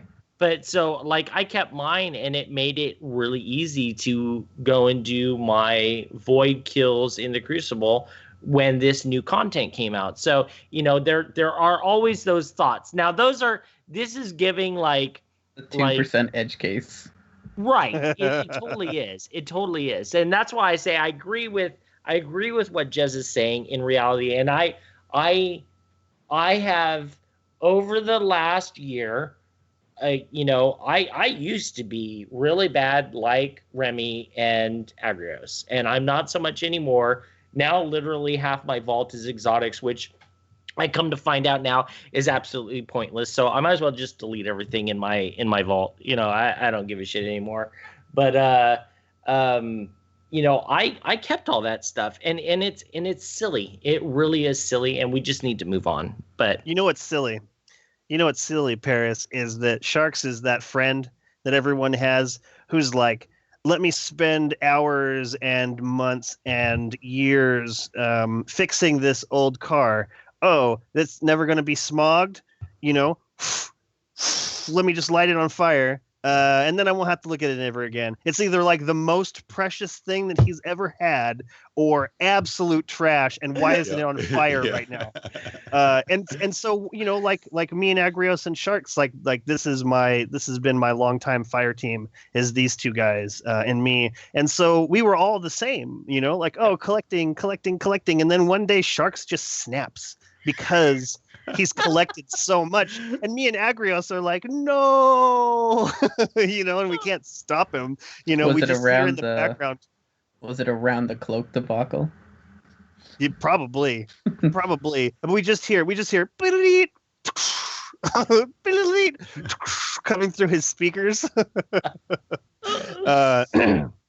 Okay, Agrios, do you have a plan for your current situation, vault space? Nothing's carrying over. We're not getting any more space. New stuff is incoming. New stuff that I'm very excited about. I'm assuming, I'm about to find out what your take is on this new gear. I think the new gear and the new ornaments are going to be great. Do you have a plan? Absolutely nothing has changed in Destiny. Nothing has changed. I've been out of vault space since the Dark Below dropped. I delete something if I get something new I like. That's the way it's been then. Okay. It's the way it will continue. Okay, I wasn't certain what you were saying there, but that makes a lot more sense. So this is your plan right now, moving into it. You aren't going to same plan I've had since the Dark Below. Same plan I'll continue using. Okay, I can respect that. Okay, wait. I wanna throw it to Parris. Okay, Parris. So obviously, you're listening to like us crazy people that collect everything and have no room, or well, some obviously more than others. But do you have you noticed that because you've played this game quite a while, right? Have you noticed that you run into the same kind of issues, or are you not that kind of a gamer? No, same issues, same exact issues. I mean, it's no different. I value certain pieces of gear more than others. Some I'm very willing to just shard and just get rid of. But like you said, vault space is an issue. It will obviously be an issue until this game is burnt to the ground and they come out with Destiny 2. I mean, obviously the kiosk stuff helped it a little bit. But like I guess the example I'll bring is, like I said, I won't get rid of all my old raid gear, but some of the old exotics that they got replaced, I would start getting rid of them because I was running out of vault space. I had no choice except Hawkmoon. Hawkmoon is the one old exotic that I will never get rid of, just for sentimental reasons. That's cool. So did you have that Hawkmoon when it was the yes, when it was the killer? When it was the mini sniper? Oh, yes. That's why I won't get rid of it. And the way I acquired Hawkmoon, again, where you have these stories of it, I was playing a Crucible match, and I'm by no means that great at the Crucible, but even back then I was really bad. And it was one of the first times I'd actually finished in first place in a Crucible match. And that was the reward I got. And, oh, man. And I didn't even know what Hawkmoon was back then. I didn't realize the value of it. Oh, cool. Got this gun. Started using it, and I'm getting headshots across the map, and I'm like, holy shit, this gun is amazing. So, and I would just use Hawkmoon all, because at that point I wasn't even a hand cannon guy. I just stuck with, I think, like auto rifles or something at the time. But it made me change the way I played the Crucible, and I started using hand cannons because of Hawkmoon. And then I fell in love with hand cannons, and I just started using hand cannons all the time. Other hand cannons as well. But yeah, just going back to my original point, it has sentimental value to me, so I will never get rid of that gun. It will sit in that digital vault to the end of time, even when I'm playing Destiny 5. it'll still be there. Okay, so now I want to take it and I want to throw it to Gray, because now Gray let loose at the beginning of this podcast, which we try to like push under the table. We don't want people knowing that Gray is basically as close to a kindergartenian as you can get on this podcast. Right. Okay. Do you find, now obviously you have the same issues as we all do with vault space and collecting all this stuff. Do you find the same problems that us as, like alpha players or, the vanilla Destiny players have as far as not wanting to throw stuff away? And especially now with going into where there are going to be raids with all this new stuff that's going to have, there's just basically a shitload of stuff and there's nowhere to put it. How do you feel about it? How do you deal with it? I don't know how I'm going to deal with it. That's a problem with all this new raid gear. I don't know what I'm going to do. I don't know if I'm going to have the same attachment to this new raid gear that I would in the past, knowing we're at the end. So it may be a thing of I'm not trying to keep it. Like I feel like I would rather keep the original raid gear than keep this new raid gear, if that makes sense. So I mean, we'll see. Once the update comes out and we start playing, I'll just have to figure it out. Excellent. Gray, I know that on PlayStation there's no way that your vault is full. What about Xbox? Have you been a constant collector, and are you going to have problems making room for all this new sweet stuff? I'm actually super confused, guys, because nobody has even shown me where the vault is yet. I have no idea what you're talking about. This vault thing, stuff goes in it. It's on Venus. Doesn't come out. It's on Oh my Venus. God! Have you? So are you riffing on that commercial or that video that was on YouTube about a year and a half ago, 2 years ago? No, I have no idea what you're talking about. No. Okay. I don't. Okay, I'll have to find it. But it's so funny. It's like this. It's like a Destiny anonymous group, and everyone's sitting around saying like, "Oh man, I got a raid this week and all this stuff." And then this new guy shows up and he's like, "Oh yeah, I'm having a hard time too." And they're like, "Well, what is what is in your vault? Like, what is this?" And he's like, "I don't even know what that is. Like, what is the vault space?" Well, like at the tower. And he's like, "What's the tower?" And like they get mad at him because he clearly doesn't need to be in that group. I'm gonna look it up and then post that because it was hilarious, and your answer reminded me. Yeah. Okay. No, I do have an issue of my vault being very full on the Xbox, and unlike you guys, this is going to be my experience with these raid weapons that is more.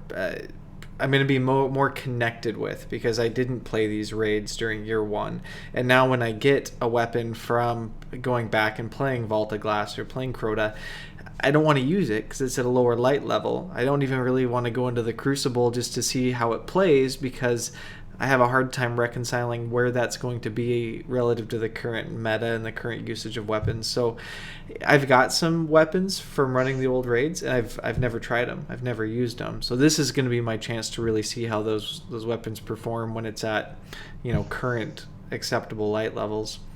So I'm excited, but my vault is actually filled with a lot of weapons from my journey in Destiny, starting with the release of Taken King, when I did not realize what was a good roll versus a bad roll. And it's my journey of figuring out, is this a viable gun, is it not? And I'm in a different place in the game now, thanks to you guys, thanks to some other Guardian 1 members, to know what is actually something I should have on this weapon. So I've got these weapons in my vault that I'm left with going, I don't know if this is viable. I have to play test it. I never got around to play testing it, and I can just delete all of those. There's probably 30% of my vault that I can easily delete because of that. Wow.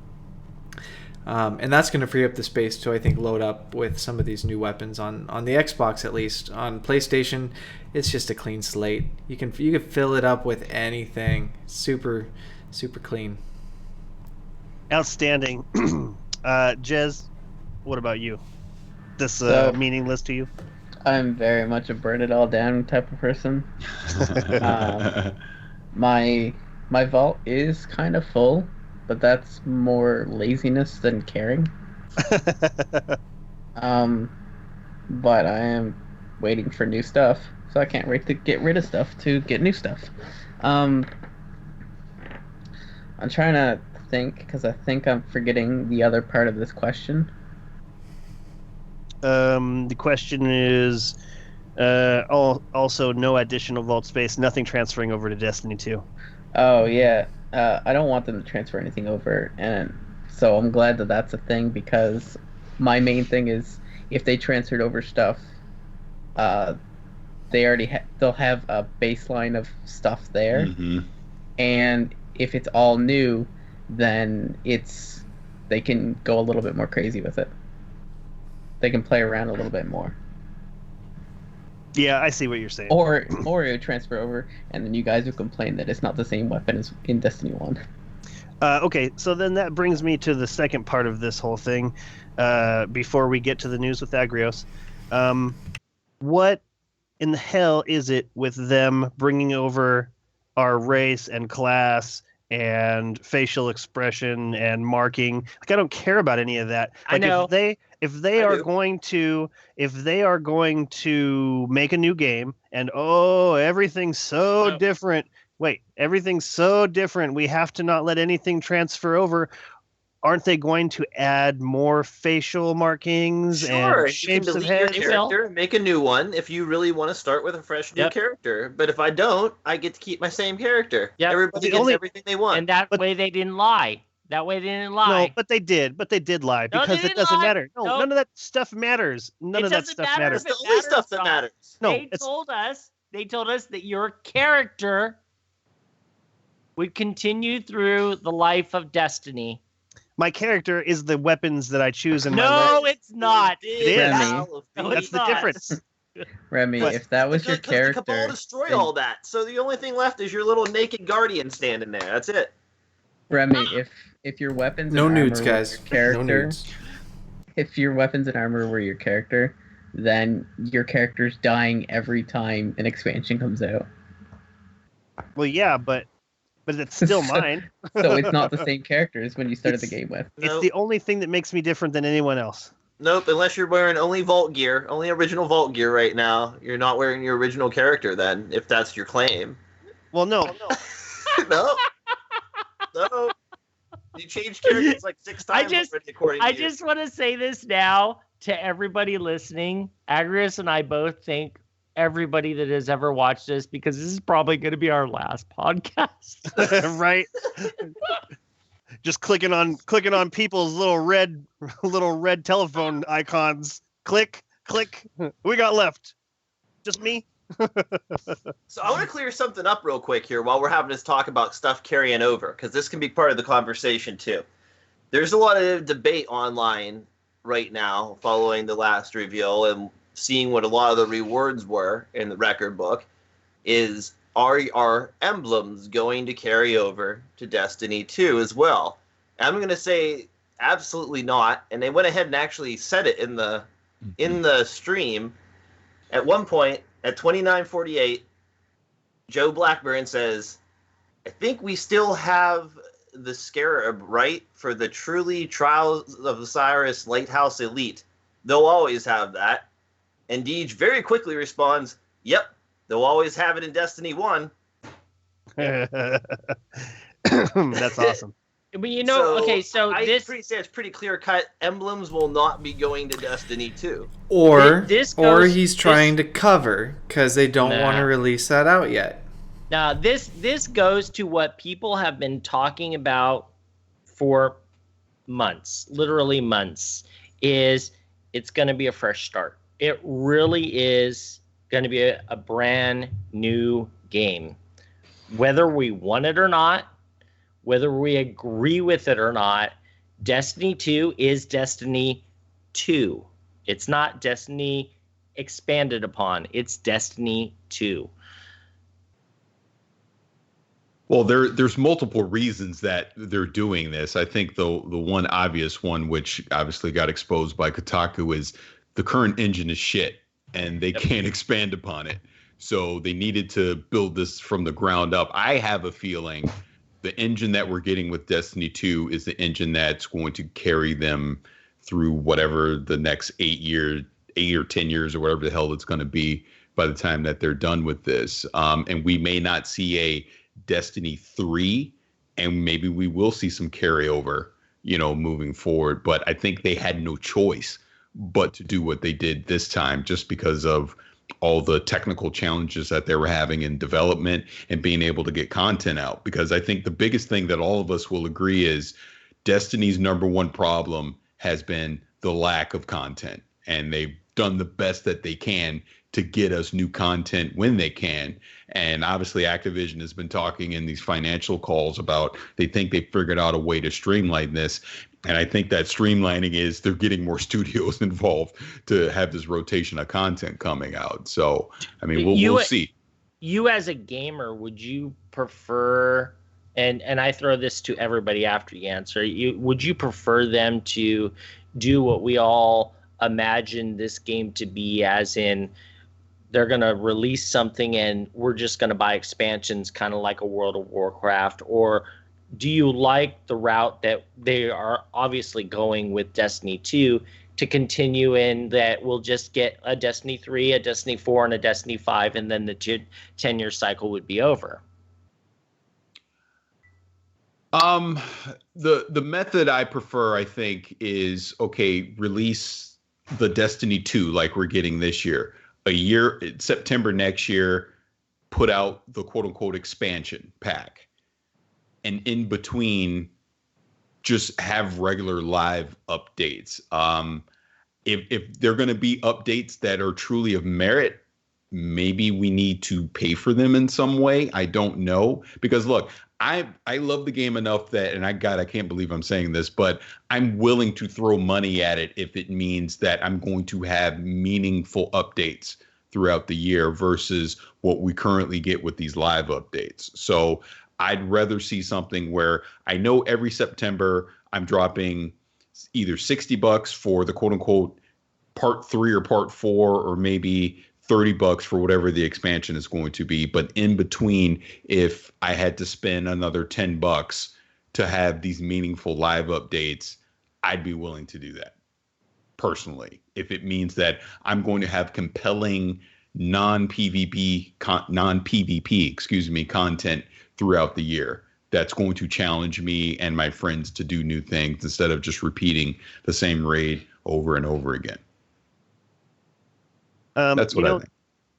This is a really interesting topic. I think that we were on to something else, but I wanted to throw this out there on top of what you were saying, Sharks. Seer Prophet wrote to me, I have a question for you in the podcast tonight.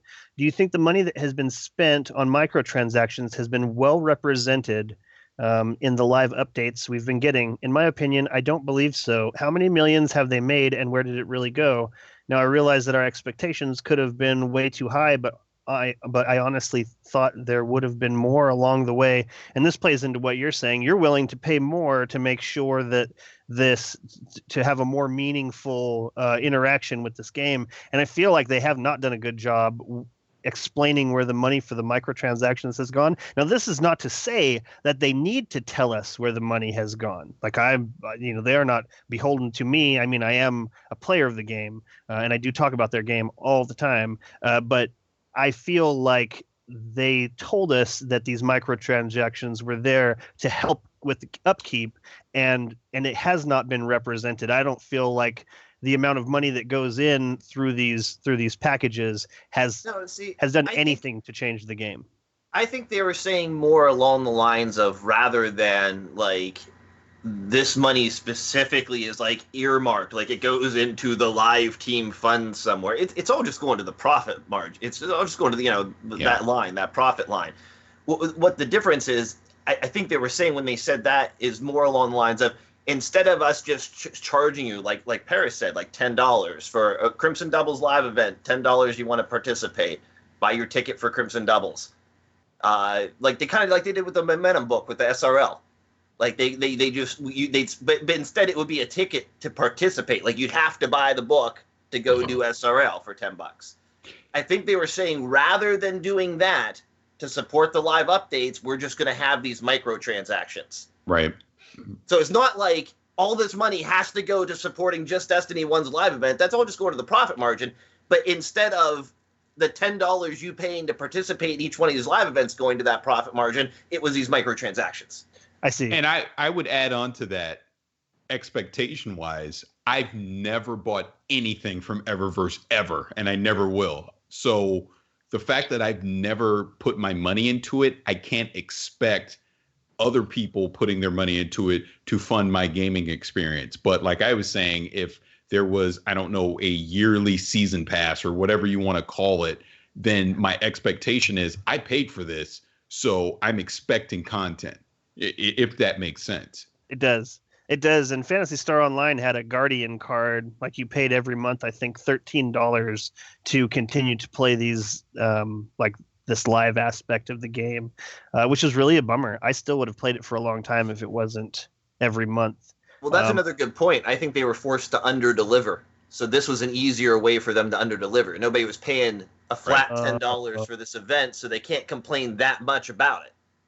So I think this was a cushion for them, too. I agree. Gray, have you weighed in on everything that we've been talking about yet? I think as a business, it's always wise to look at alternative revenue streams. And so I wouldn't be surprised if we even see this whole idea of how we pay for the content we receive to evolve over time, especially in these next 5 years, right? Microtransactions have been around for a couple of years now, and that's kind of the new wave, but that's going to sunset and there's going to be some other way. Subscriptions are tricky, I think, for a game that appeals to a base as big as Destiny does. And obviously it's worked for World of Warcraft, and I think it probably still would be successful. All of us sitting around here, we'd pay a subscription fee, but I would think it would hurt the Destiny community as a whole. I think that there's a large part of people that would be opposed to that model and would step away from the Destiny community that are just really great people that support. And really, when we talk about the Destiny community, we're a different type of gamer than the World of Warcraft community or the CSGO community and those different subsets. We're friendlier, we're more engaging. We have different age groups and different people in different walks of life that I think builds this community, and I think going to a subscription model would really undermine that. So I think Bungie's smart enough that they've looked at that, and that's probably not a wise move for them because of how much they want this community to be strong and representative of the culture of the game that they've created. So, you know, I think we could see some things that are new down the pipeline because I don't think it's outside the realm of Activision or Bungie to try to figure out what are other ways that we can continue to be a financially viable and successful company and still keep our fan base engaged and innovated. I don't think anybody sitting around here, and even the company Bungie, would probably say that microtransactions has been that answer. I don't think it has been. So, Gray, what do you think about a dual model? Now, I don't really have the data to back this up. This is just from my gathered knowledge. From what I understand, subscription models just aren't known to work well on consoles, period, just because of the console audience.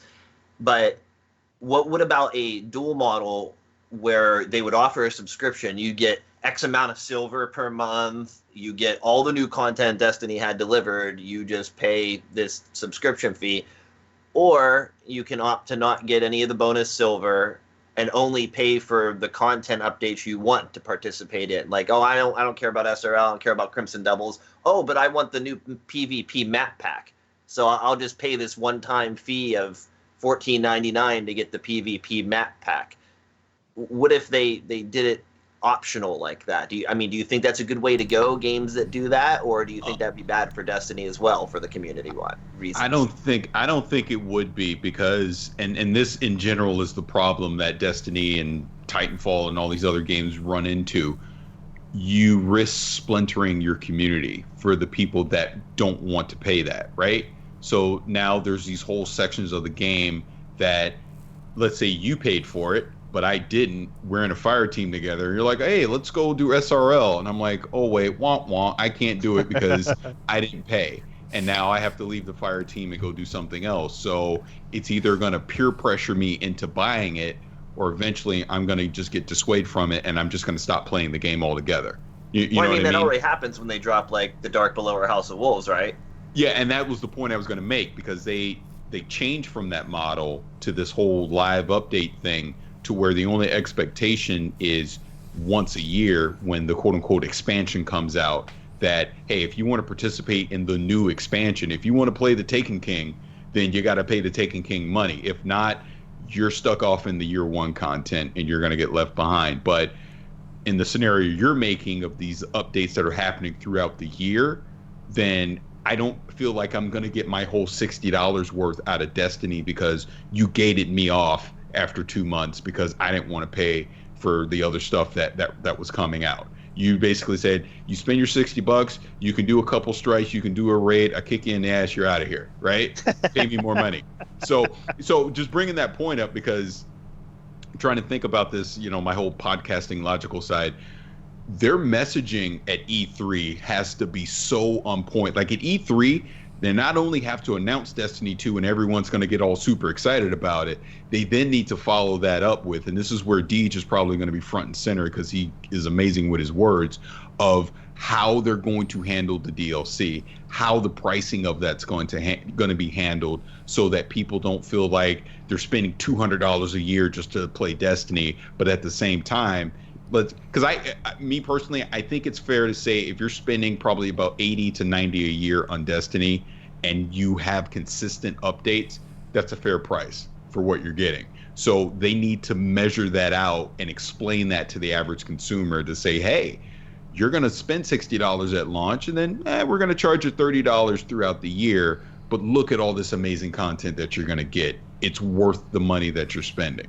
So, I mean, we'll see what they're going to do because they got to find that balance from the original vision of doing the Dark Below and the House of Wolves expansion way, along with doing these live update things and the Eververse and all that. They got to find a happy medium between the two, in my opinion.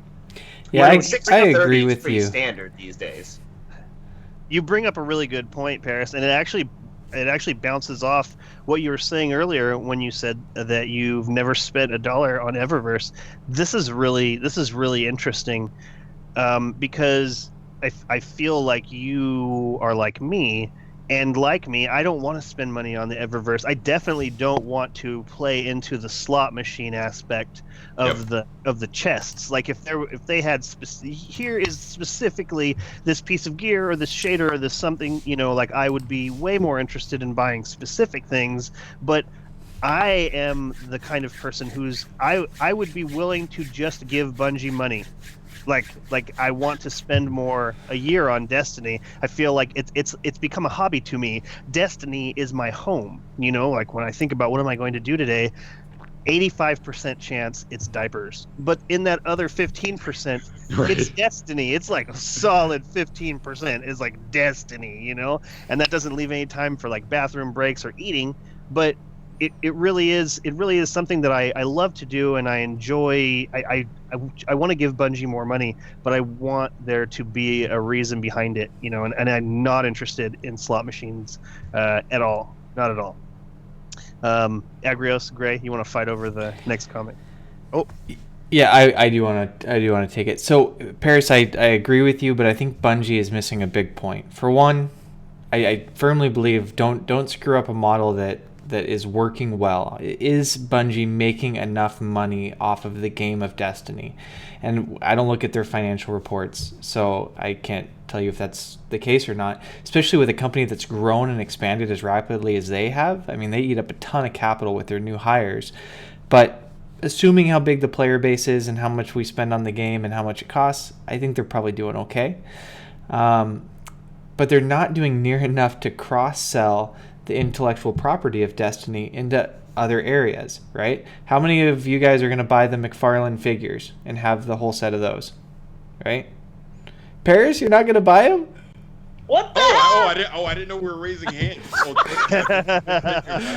Okay, I was surprised. I mean, you didn't spend on microtransactions. Maybe you don't want to spend on those types of things either. But I mean, so you've got those. You've got the are they A3 figures? Is that the company that makes the 3A. Really expensive ones? 3A. 3A. You also have we have no comics. We have no movies. We have no, all these cross-selling opportunities that could increase revenue for Bungie that we would consume this content aggressively. We would pay for it, and it doesn't have to be paying for the game. We want to pay to experience more of the world of Destiny. Not necessarily more of the game, just more of the world. And that's if I was going to really ask Bungie to invest in something to take more of my money, it would be cross-selling their intellectual property into these other areas of content. But don't you think that as a company, now I'm playing devil's advocate here though, Gray. Don't you think that it benefits Bungie to go through and do Destiny 1 and really see what people are going to take, and then when Destiny 2 launches, which from my perspective it seems like that's what they're doing, then go all out and do what you're saying? Isn't that beneficial, or is that losing money like you're saying? I mean, I think it's a lost opportunity at this point. I think after Taken King launched and there was so much good publicity around the game and the intellectual property, I think that's when you start investing in the cross-selling opportunities. And I don't think they're going to miss the boat. We got 10 years. They're going to build this as it goes out. They're not going to lose that. But I mean, I certainly would have spent more on other things related to Destiny in the last year and a half than I have if there was something for me to spend my money on besides Eververse. Right. I agree with you. Agrios, you wanted to finish up your thoughts? No, I said everything I had to say about this. Jez, you got anything on this before we move to news? I like Mark's idea, Destiny amiibos. Yeah. Sharks, are you done? Yeah, I want to go to the next topic. Yeah, let's move on. Let's do it. We got 20 minutes. Okay. So, the Age of Triumph reveal happened. We had Joe Blackburn and Ryan Parody joined Deej to reveal what we're going to be looking at here. The main focus of the first reveal was the 13-page record book that we're all going to be getting. The main reward that they showed off for completing the record book, or at least getting to rank 7 in the record book, I should say, will be a t-shirt, much like the previous Moment of Triumph's t-shirt that you can see our lovely model Gray wearing.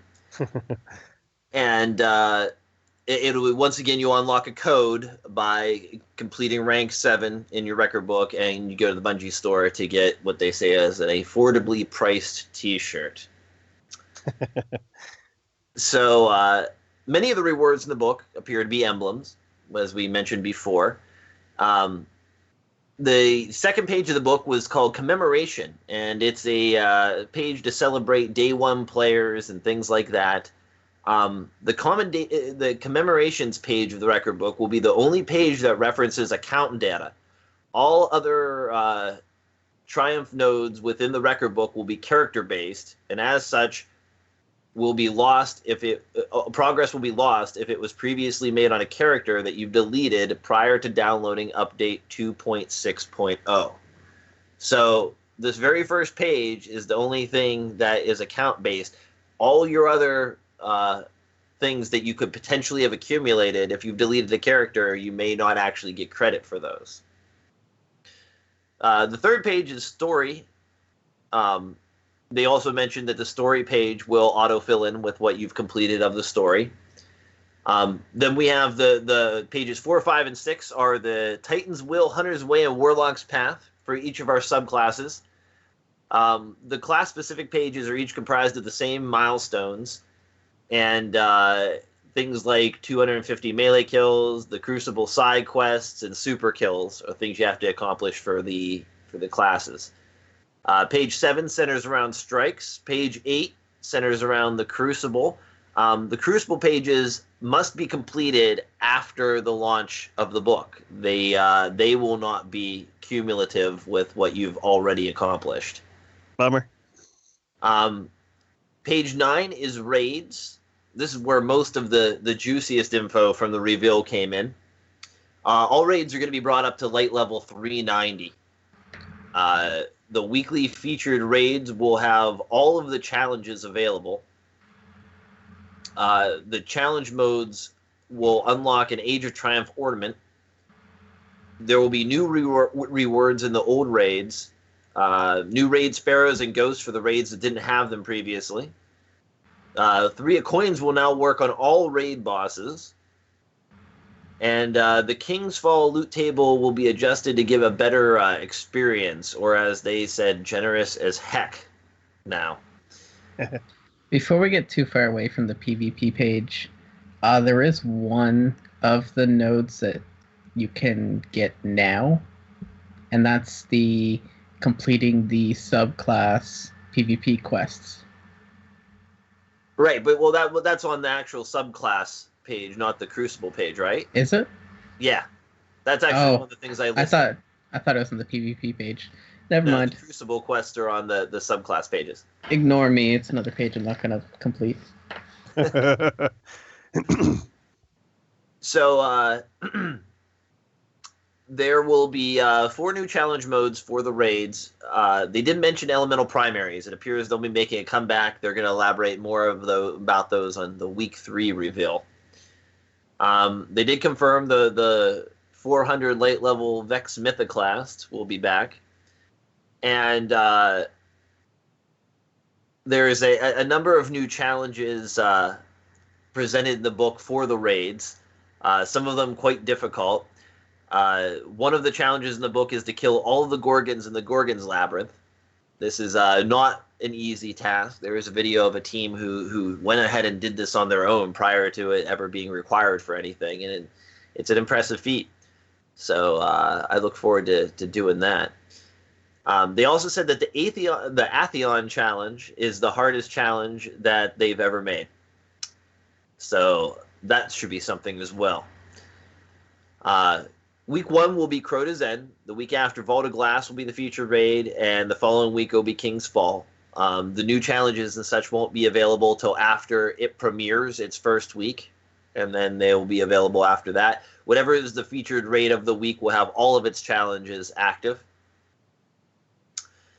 Crota's been pulled apart, and the general consensus pulled apart and rebuilt. And the general consensus is that Bungie cut the cheese. You gotta give Bife credit for that one. I'm sure a million people said it, but he's who I saw said it first. So.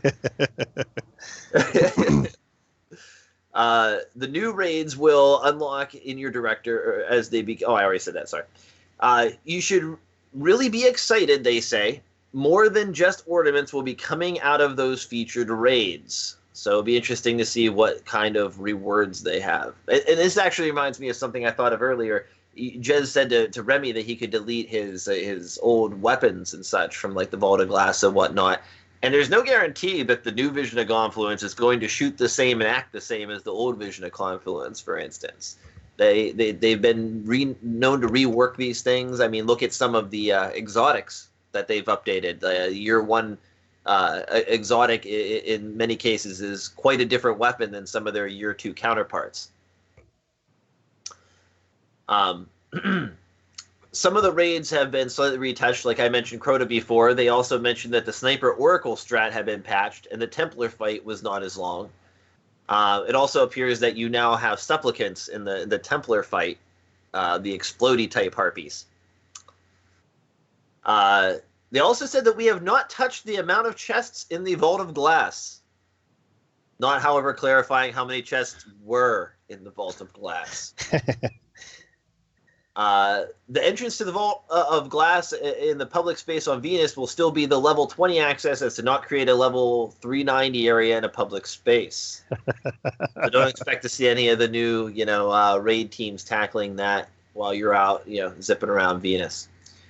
They also said that the patch notes for this event will be heavily trimmed down when it comes to the raid section. Bungie doesn't want the notes to be a guide. Agrios, can I ask a question? This is maybe my kindergarten question. I remember playing Destiny after House of Wolves and running into really high-level captains in public spaces. That was a thing, right? So they've kind of... yeah, there were like landing parties. Like it would be a special public event type situation. and they were dropping really high level like Scorch captains into public space, right? Yeah, so they've kind of they've basically said that was a mistake, and they don't really intend on doing that. No, or? it wasn't a mistake. It was a public event, and it was only like one critter. Like if you walked into the Vault of Glass opening sequence, that's filled with level 390 enemies. We're not talking about one captain dropping out of a ship or two captains dropping out of a ship. All right. I still remember, and it didn't bother me. I still remember interacting with those encounters and being like, "Oh, I can't wait until I'm strong enough to take this guy down." But for now, I'm getting out of here because I can't take him down. But just my perspective on it. You mean King? Sorry, you mean the Taken Kings public event with the random Taken, then you kill the Taken and it spawns a huge No. I'm actually talking pre-Taken King, but after House of Wolves. How did you play it? Hefty had it. Hefty had it. Oh, yeah. Hefty had it. Lies now. More lies. Well, okay, so Gray won't realize this because he wasn't a year one Guardian. But when we first actually started playing Destiny, there were areas that we would go and we couldn't fight those enemies. They were too strong. And I think it's really I feel that them saying, "Oh, they don't want to change those enemies" is more of a cop-out than anything. But that's another story for another time. But they at one point we couldn't fight enemies. Like we went in during beta. During the beta time, we would go in and we could only get to a certain level, and the alpha we could only get to a certain level, and we would go up to these question mark people, question mark enemies. So there, you could easily add that to this new game. Now they're just not going to. Which is fine. That's what it is, but moving on. That's moving it. Moving on. So page 10 is collections. They make a very clear note that the only thing the collections tab requires you to collect are also stored in the kiosks. So no need to take up your vault space for that. If you need to claim an item, you can just claim it from the kiosk, get credit for it, and go ahead and get rid of it then. They also say that not all shaders, ships, and ghosts are required to complete the nodes. For example, the ships that you need to collect 75 different ships, and there are many more than 75 ships in the game. So you just have to get a good chunk of many of these items to get credit for it. Page 11 was the Wanderer. That page has the things that you collect that don't take up any space, like dead ghosts and Siva clusters and things. Page 12 dealt with allegiances, quests like nodes like getting to rank 25 in the 3 different factions, as well as things for the Iron Banner, as well as the Iron Banner. They covered the Vanguard, Crucible, and the Cryptarch as well. Page 13 is Trials of Osiris. For the Flawless node, they made it clear it is retroactive. If you went Flawless before, you have it now for the book. And you only need 6 of 7 nodes of the Trials of Osiris page to unlock the final Trials of Osiris node.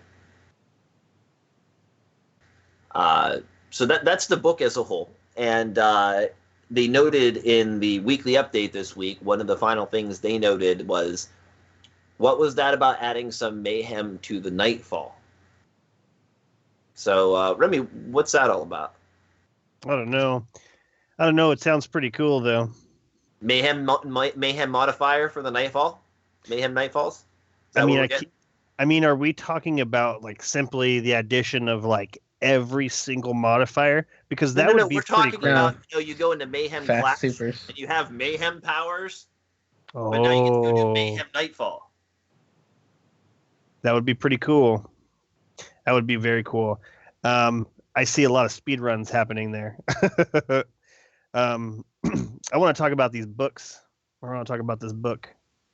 You want to talk? Why don't you give me your thoughts on the Mayhem Nightfall? We'll go around the table and then get back to some stuff. Me? Thoughts on the Mayhem Nightfall? I just think it would be cool. Yeah, I think that'd be awesome if that's what they're talking about. I'd love to have that. Going in PvE with Mayhem powers. Sure. Yeah. I mean, Sharks? look what they learned from the glitch. Everybody was having a blast with that glitch, going and running straights, with infinite hammers and things like that. You'd have teams doing like all 3 Titans with infinite hammers. How quick can they clear a strike? It's fun. So why the heck not? Why not have a Mayhem Nightfall week? That sounds really cool. Sharks? What do I think that they're doing with the Nightfall? Yeah, does that sound right to There's you? that line in the weekly update. What was that about adding some mayhem to the Nightfall? I think that they're just gonna let all the shit fly, basically. We already know that we've got elementals coming back. So with all these elementals coming back for each thing, they're gonna have to make it quote unquote hard again. So who knows? Hey, they're gonna make it hard. If they're gonna do it, that's what's gonna happen. That's what I get out of that. Parris, is that the same thing you get out of it as well? Yeah, for the most part. Gray? Yeah, I mean, the only thing is, I get bored of just wrecking face sometimes. So like, it's my life now. It's what I do. But I think of when it's arc burn and you go into strikes and you got a bunch of Zahalos and you just wreck through 3 Zahalos burning on arc, and just it's fun for a while. If they're going to do this where you have mayhem powers in Nightfall, I still want Nightfall to feel like a challenge. So my question is, how do they balance that out with the enemies? So they also... everybody has mayhem. They all the return you to wizards are orbit. just infinite blast. That's what it is. They're going to bring back returning to orbit. That would make the all of the supers balance out. If everyone dies, you go back to orbit. Okay, like year 1. I want to throw this to everyone, since obviously we're running close on time, getting on now. With these changes and these additions and whatever else you want to say that Bungie is bringing back in at the end of March, is this enough for the average player to want to play? I'm not talking about us as the 1%. I'm talking about Joe Blow that decided, I'm not going to play this game anymore. It's boring. It's repetitive, or I did that already. Are they really going to come back with what little they have changed and what little they have added and come and play this until, let's say we're thinking really lucky September that Destiny 2 drops? Or are they just going to say, you know what? It's not really worth it. There's this game out. I'm going to go and play that instead. Okay, so right off the bat, I already feel like this book is insurmountable, and I'm certain that, over half of this book is just going to autocomplete as soon as I open it. So I can see people coming back to look at it. But I mean, if you haven't been keeping up with the game, a lot of this is going to be tough. Like I don't have rank 25 in all 3 factions because I've split my time over 6 characters and 2 different systems. So this is going to be, just that alone is going to be something that keeps me pushing. The Crucibles aspect of the book is not going to be auto-completed. You have to do all that. So like, even for me, the Crucible quests for each class, I've only done it on 1 class on my Night Hunter, my Night Stalker on both systems. So I think that it definitely could bring some people back, but I feel like this is a love letter to the people who've kept going and who've played a decent amount. Like a lot of this, I mean, I guess we do still have months and months. I mean, in theory, we have months and months left. So I don't know. I feel like it's insurmountable. Parris, what do you think? Well, I'm viewing this, like you said, as a love letter to all the dedicated fans who've been playing since day 1, except for someone who might be here who's been playing since year 2. But I just see this as a stopgap to get us to E3 when they officially announce Destiny 2. I think we're probably going to see a beta during the summer, and then that'll just lead us right into September. And like you're saying with the original thing, like me, there's all these other games that I'm trying to play. Sure, I'll be there on the 28th. I'll run through Vault of Glass, challenge mode, do that whole thing, get my son involved as well. Maybe I'll do a little trials on the way out, but I don't see me coming back hardcore to Destiny 1 here over these last few months. I'll just be in and out. And really, when Destiny 2 comes out is when I'll probably rededicate myself again to playing to God knows how many hours at night. Totally. Well, on top of that, you really need to choose your battles wisely as far as the home front is concerned. You know, you want to at least uphold the appearance that you're not spending every waking hour on Destiny 1, so that when Destiny 2 hits, you have all of these home credits like, oh, you know, I've hung out with you for the last 6 months. You know, now it's time for the video games to have a couple months, you know. Yep. Definitely something to think about. Yep. Okay, we're like out of time, but there's a couple other things that I wanted you to read about really quick, Agrios, before we got out of here. Specifically, this one about solar damage still being on primaries. Agrios, are you talking about the Firefly? Yeah. Okay. Well, that's just okay. There's a bit of a dispute in the community whether Firefly produced solar damage or not. And they did some testing, and it's pretty clear why there was confusion, because about half the things with Firefly produce solar damage on the Firefly explosion, and half the things out there don't. It seems like most of the scout rifles will all produce solar damage upon Firefly proc, but the hand cannons don't. I mean, people speculate this has something to do with like the Fatebringer, because that was the only hand cannon to originally have Firefly, and that when they changed that stuff, it changed the way the things affect. But apparently, your scout rifle Firefly does do solar damage, and your hand cannons don't. So anyone with Last Extremity, Hung Jury SR4, 2NL SR4, Cocytus SR4, The Wounded, Free Will 3, and also Cryptic Dragon, Exile Student, Genesis Chain, and Lingering Song. All and Keystone. These produce solar damage if you have damn it, I forgot what that was called. Firefly. That's huge. That's really. There are some scout rifles that don't. The Hand of Judgment from Tanix or from Varix, right? Or is that from it's from something to do with that. That doesn't. Gellion's Demise and Treads Upon Stars are all scout rifle. Oh, and not like the others are all scout rifles that don't proc the Firefly. This is huge. Like on a solar burn run, you know, this would definitely be something that I would be interested in using, because, you know, solar burn is it's a pretty big deal. So I don't know. Okay. Is there anything else that we need to read before we go, Agrios? Are we good? No, that's pretty much all the pertinent news. The next week, the Age of Triumph weekly rituals is the live stream, and that'll be at 10 a.m. Pacific.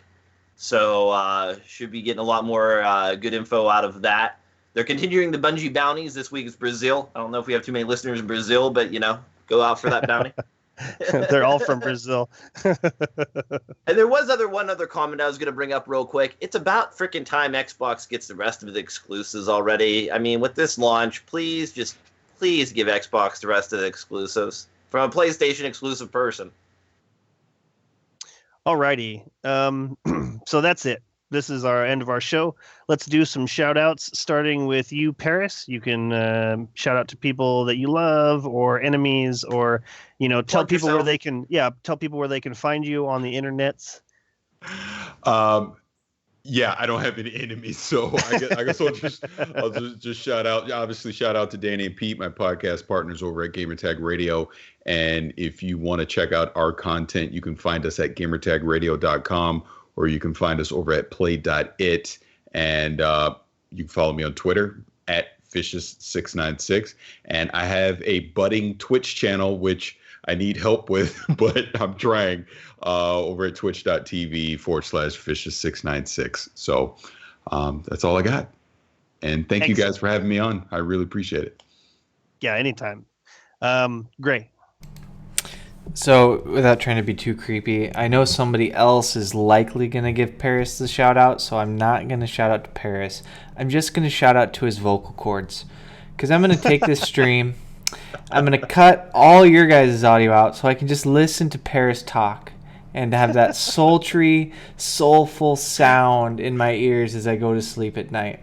So, Parris, you've got a great tone in your voice, and my shout out goes to those sweet vocal cords of yours, my friend. Oh, thank you. I appreciate that. Right, he's got like that dog whisperer voice, like the calm yet dominant. You know, this is how it is. Yes. Sharks. Okay, so specifically, it's going to be Mark Square, but it's also going to be my Guardian 1 family. Agros has sent me stuff, and all kinds of other people have sent me stuff because I've been having some issues lately. But Mark this week sent me Horizon Zero Dawn so that when Remy is blabbing about this game, I actually can talk about it.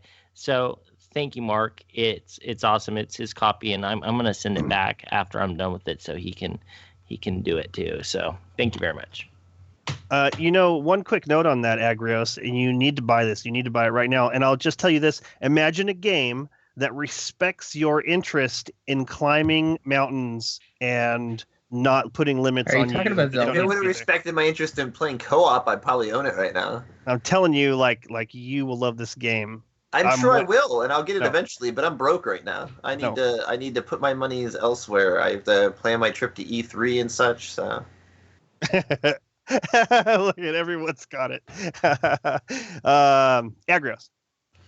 My shout out this week goes to our awesome new pre-show. It's great those guys are doing that. Like, stop by, check them out. Maybe we could look into having them not end the pre-show till our show's about to begin. Great idea. Brilliant. Pass it over when we're ready. It's not possible because Sharks and I are on that show and we have to set up for this show. Yeah, but that doesn't mean that Mark Square and whoever else is there can't keep going until like you leave. True. We can talk later about that. Jez. Zelda again. There we go. I noticed yesterday or today, Robin Williams' daughter Zelda was playing Zelda on stream. Absolutely. It was awesome. Absolutely. That's excellent. That indie game's really working out for her. Okay. My shout out is to Parris. It's really great to have you here. You know, it's few and far between that you meet somebody who you know is as interested in talking about something as you are, and when you bring your perspective to the table, it is both validating and also just great. It just feels really good to be around people who are like me, who aren't afraid to. I love it, to say I love it, and that's really huge. That really means a lot to me, and it's been really great having you on the podcast. So thank you very much, Parris. Oh, again, thank you guys for inviting me on and having me on, because again, I love this game just as much as you do. So it is a pleasure to be able to talk about it, and I could probably talk about it all day. So thank you again. I really appreciate being on. That's excellent. Well, you have an open invitation. I mean, you obviously have your own podcast, but if you ever want to take the stroll down to the basement where we broadcast from, you know. Well, the fact that my wife is not running here yelling at me going, "What the hell are you still doing on that podcast thing? What are you doing?" is amazing. So. Oh man, you know, like this is the first time I'm glad we don't have a girl on the podcast. Every other moment of the day, I'm like, you know what? there's plenty of girls in this community. It would be really great to have a female's point of view, but at this point right now, if she busts down that door, they're just a bunch of guys. Yeah. Okay, that wraps up episode 124. We would like to thank everyone listening for tuning in. We hope you enjoyed the show. If you have any suggestions for topics to be discussed on the show, or have any comments on something that has already been covered, please leave them in the comments below or send them to feedback@guardian1.net, and we will see you next week.